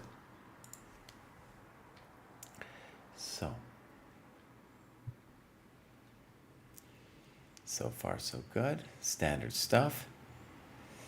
And h3, bishop f3. He writes, so far I'm within my repertoire. I've made automatic moves quickly. I've reached a position that's not often played, but which I know is somewhere between equality and a small advantage for me. Yeah. I remember looking at this ages ago with David Vigorito, and he was just like, oh yeah, totally fine for black in this position. And I really feel that way too. But white, of course, can dream about opening up the position. And black instantly plays e5, which probably can't be wrong, but I think if I was white, I might be a little happy to see that move.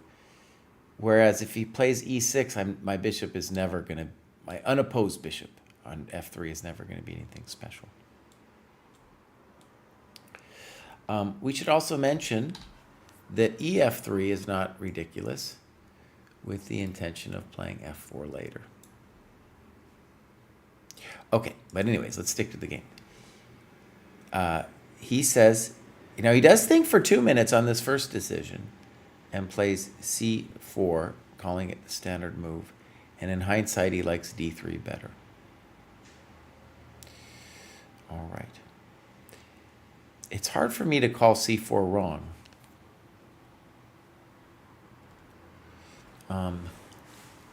What comes next kind of feels wrong, but it's hard for me to think that c4 was wrong. Yeah, c4 looks right to me. Now, black thinks and plays dc4. Oh, wait a second. Wait, I'm sorry, you guys. Where did you go? Where did you guys go? I had you. Oh, I know what I need to do. No. I know you're here, but what I need to do is I need to go grab your. Actually, I'll tell you what. For this part of the show, let's leave your vid off so we can see his annotations. Okay. So he's talking about knight a3 and stuff. Doesn't queen c2 just look like a reasonable position for white? dc4 looks wrong to me. Yeah, dc4 looks wrong. Yeah, like white's one asset is the bishop, and you just moved that pawn out of the way. And so if we play queen c2, I don't know, it looks like we're doing great. Yeah, this is a real influence, Huncho. Black has taken an advantage in the center while white got castled and got the bishop pair. So, a trade-off. And he's talking about knight a3 instead of queen c2. Maybe that's also interesting. Because queen c2, I don't know. I'd rather be white, I think. After knight c3, we might be just worse. Bishop b4 though doesn't look right to me. Bishop b4, and black is tanking forever. And now we got queen a. Right to me would be knight bd7. Yeah, it's something like knight bd7. Preparing defenses of our extra pawn while developing. So bishop b4, you don't want to take that knight. No way. Oh no, and then he took it. All right, so now we're going to get to the root of what happened wrong in this game for our friend Ricardo, because he says after b takes c3, which he only spent 32 seconds on. It says, again, without calculating or thinking more deeply about the position, I try to follow a general pattern to choose a move. In fact, in general, when there are two pawn capture options, it is better to capture toward the center. The problem is that this capture restricts my pieces too much, completely delaying my development. Yeah, okay.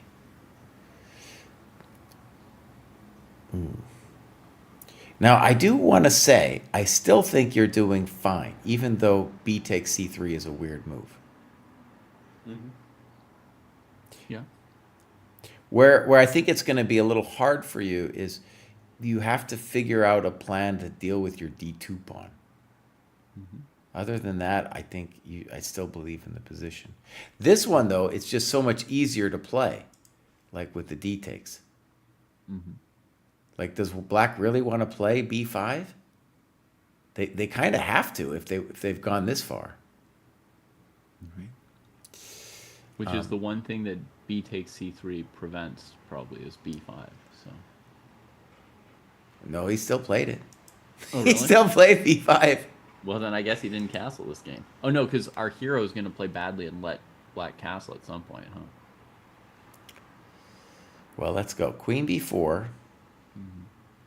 And now black plays e4. Okay. Bishop g2. And now knight a6 happens. I don't know about a lot of these moves. Knight a6 here. Queen b6. All right, we got definitely a critical position for white now. And he writes about queen d6. Here I missed a golden opportunity. My position seems a bit uncomfortable, down a pawn. My pieces aren't very active. But there's a difference between my position and my opponent's, which is the safety of the kings. Good. And he comes up with the right intuitive move, bam, in his notes, d3. Yeah. And I gotta go d3. Open things up. One of the cool things about this move, too, is it should be a move that after you see it, you probably shouldn't even try to calculate it. You just be like, oh, that's the move. Because you have to free the c1 bishop.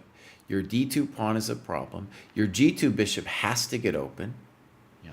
And you could calculate it a little bit, but honestly, it's just that's what we do. Yeah. Right. Well, okay, in general, I would say you're right, but maybe for this particular player, probably calculate it a little bit. Just like try to get in the habit of not making big moves without spending decent time on them. I'm just saying it's an intuitive move. It's not Yeah. something to Yeah, I mean, if you belabor. were sacking a piece or something, then you might have some doubts as to whether or not it's the right move. But I mean, are we worried that black would take twice on d3 and be up a pawn? No. Right. No, I'm not worried about anything. I'm just saying, like, for this player in particular, I feel like it'd be good to learn to spend more time. Yeah, he did spend queen. He spent 3 minutes on queen d6. His opponent bullies him. We go back, and now castles. Okay. Now Oh, wait, bishop a3 you can't play bishop a3 yet, bud. with the queen on d6. Oh, you could have played bishop a3, yeah. But it's nothing special for white. You mean like instead on move 15 here, you want to play bishop a3. But you got this, then you got to deal with this nasty with the castle's long, and you got to worry about your Pieshka on d2 and stuff. A little bit unpleasant still. Okay, queen f4 castles. And a4, I think that's the right feel to it.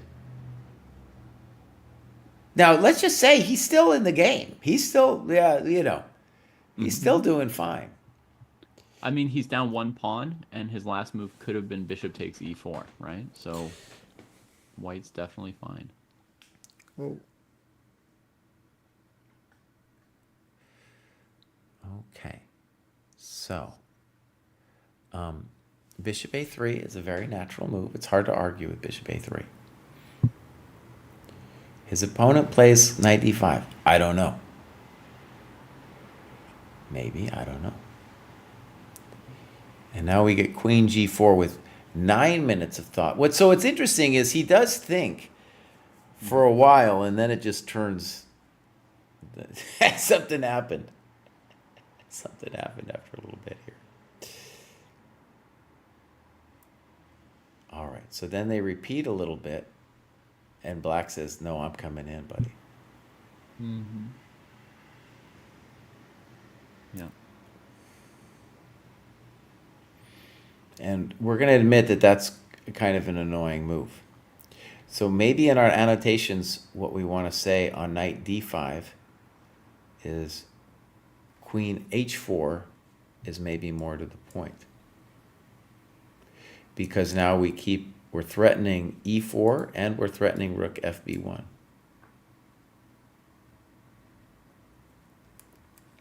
Yeah.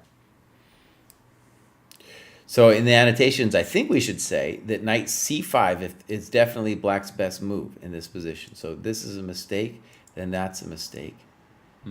And then he kind of gets it corrected here. Yeah.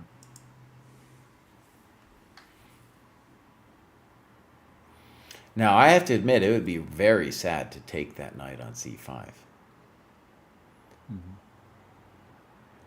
Do we have to do it, David? Unless there's some magic with d3 again.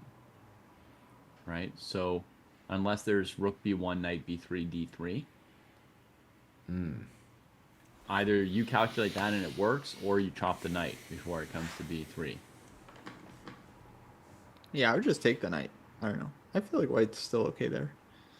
The idea there, I think, would be after taking the knight to play rook b1 to b7, right?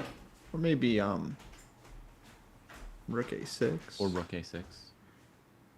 Playable as well. Double, and then maybe even queen e3.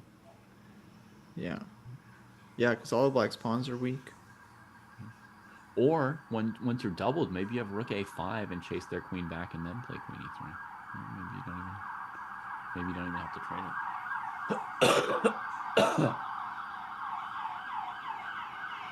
But yeah, you gotta take this knight. So If rook a b1, knight a4, d3, black will have queen a4. If rook f b1, knight b3, d3,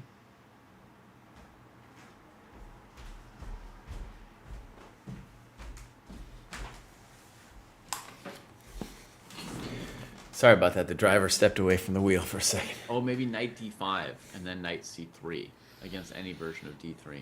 Mm-hmm. So if that's the case,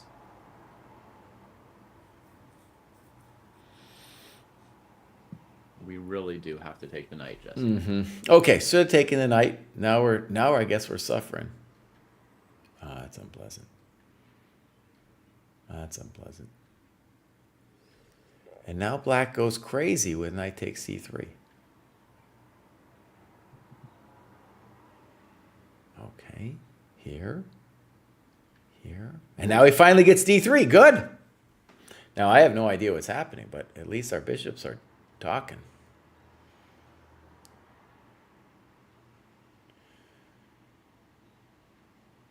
And now dude plays bishop f1 with loads of time. Loads of time. And then, yeah, bishop takes c6. I don't even know what's going on. Nobody does. Nobody knows. Oh, who knows what's happening now? Zip zap. I just see all kinds of things flying around. Yeah, I have no idea what's happening here. I guess rook b8. Yeah. And then I can't tell you what's happening. Mm-hmm. I think black is still better. It could be. It could be. All right, so bishop f1.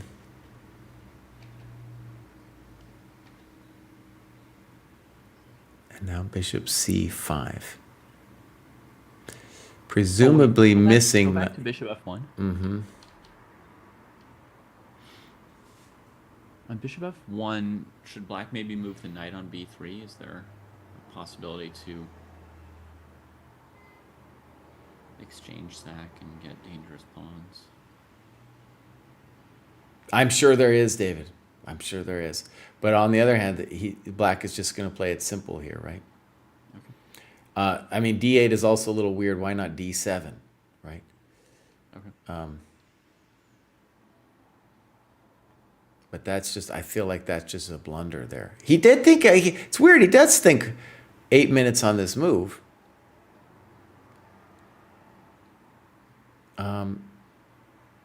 So he kind of, well, okay. He kind of doesn't mind this move for himself. To me, it seems like we just sacrificed the exchange.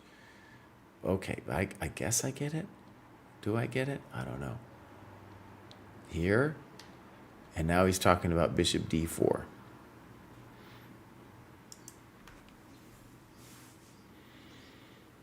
Wow.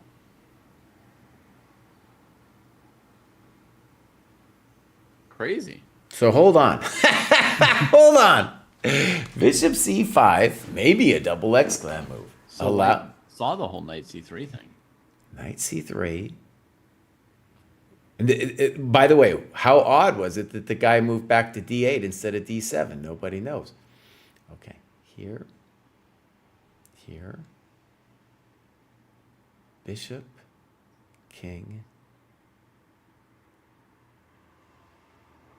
Oh yeah, this is a major miss, and then he spent 22 seconds on it. Well, that was bum. That was a bummer. Okay. Oh, Ricardo. Breath away from genius. Hair's breadth away from genius. Bishop Yeah. c5, rook a7. Oh no. Oh man. Well, then I guess he's toast after this. That's crispy critters, right? Yeah. All right, let's stop there. And I'm going to test my Portuguese here. A tentative, hold on, give me a tentative attempt to search for a draw by sacrificing the bishop. Something like that. Okay, you guys, let's call this game there. Ricardo, you always have the best annotations. By the way, you guys, we have a book out called How to Analyze Your Games according to the Dojo. And Ricardo is featured in that book. My 2-year-old bought that book yesterday morning, by the way, guys. She bought it? Or he bought Yeah. it? She got her hands on our Kindle, and apparently she knows how to buy books. So we have to keep it away from her. All right. At least she didn't buy somebody else's book. It could have been worse, or like 10 books. Now, I don't know Buspero. Buspero, this is a very interesting player to me. Doesn't say anything about himself. Is working diligently since early January. Lots of tactics, some opening work, and has made it to this amazing 19-2000. So this is a big graduation. Very impressive. Oh, man, look at that work. Now, this guy is, he says Dojo 1.0, so he's been around. Yeah. But it's a little bit, it doesn't say anything. Let's see if we can see anything from sometimes, no clubs. And he's got a couple games, okay. But these are ancient games. Dang. So, Buspero, buddy, obviously you're doing great. Looks like you're doing a lot of tactics. Give us some games, dude. Give us some games. It's very, by the way, for us at the Dojo, you know, we like all graduations, but we're trying to get some homegrown GMs, you know? We want the homegrown GMs. And so, yeah, we've got people like you, but you're doing the work. This is great. Okay. So hopefully we'll see more from you. And we got one more from We Shall Win. We Shall Win doesn't tell us anything right away either. Let's see. Just trying to chill while cooking. Okay. He's just trying to chill while cooking. Doesn't say a lot. But I think he's in the wrong, well, at least his FIDE is in the wrong cohort. His chess.com is normalized to a much higher rating. So that's a weird discrepancy there between 1778 FIDE and 2012 chess.com. Yeah, a little weird. Let's see what's going on here. Clubs, nothing. Games, got a couple. One is a 2-move long game, but I think we're going to look at me versus Han Shui. 91 plus 0. That's a weird time control. Okay, so maybe. I think what happens occasionally, Jesse, is somebody tries to do 90 plus 30, but they end up with 90-30. You know what I mean? Like 90 minutes, 30 seconds on the first move. I've already gone over this game with Han Shui. So yeah, I don't know what was the occasion for me to go over it, but I did go over this game already.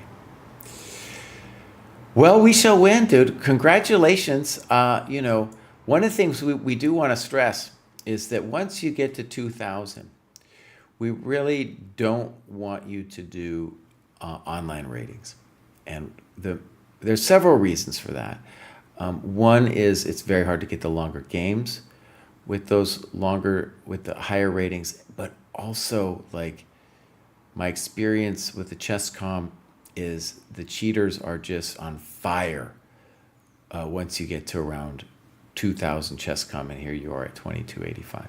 And what I mean by that is with the longer games. It's something like more than, let's say 40% of your opponent. Okay, just put it anecdotally.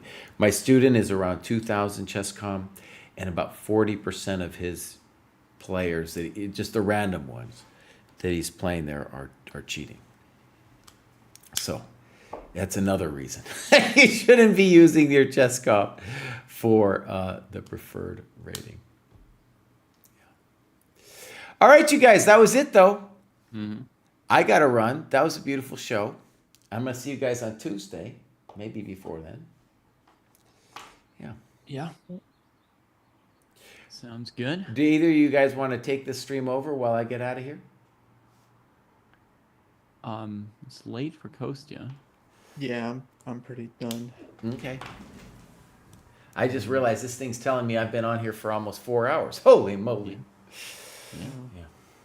Good, Folks, good. join the dojo if you want to get better at chess. If Yeah. not, that's fine. Don't worry about it.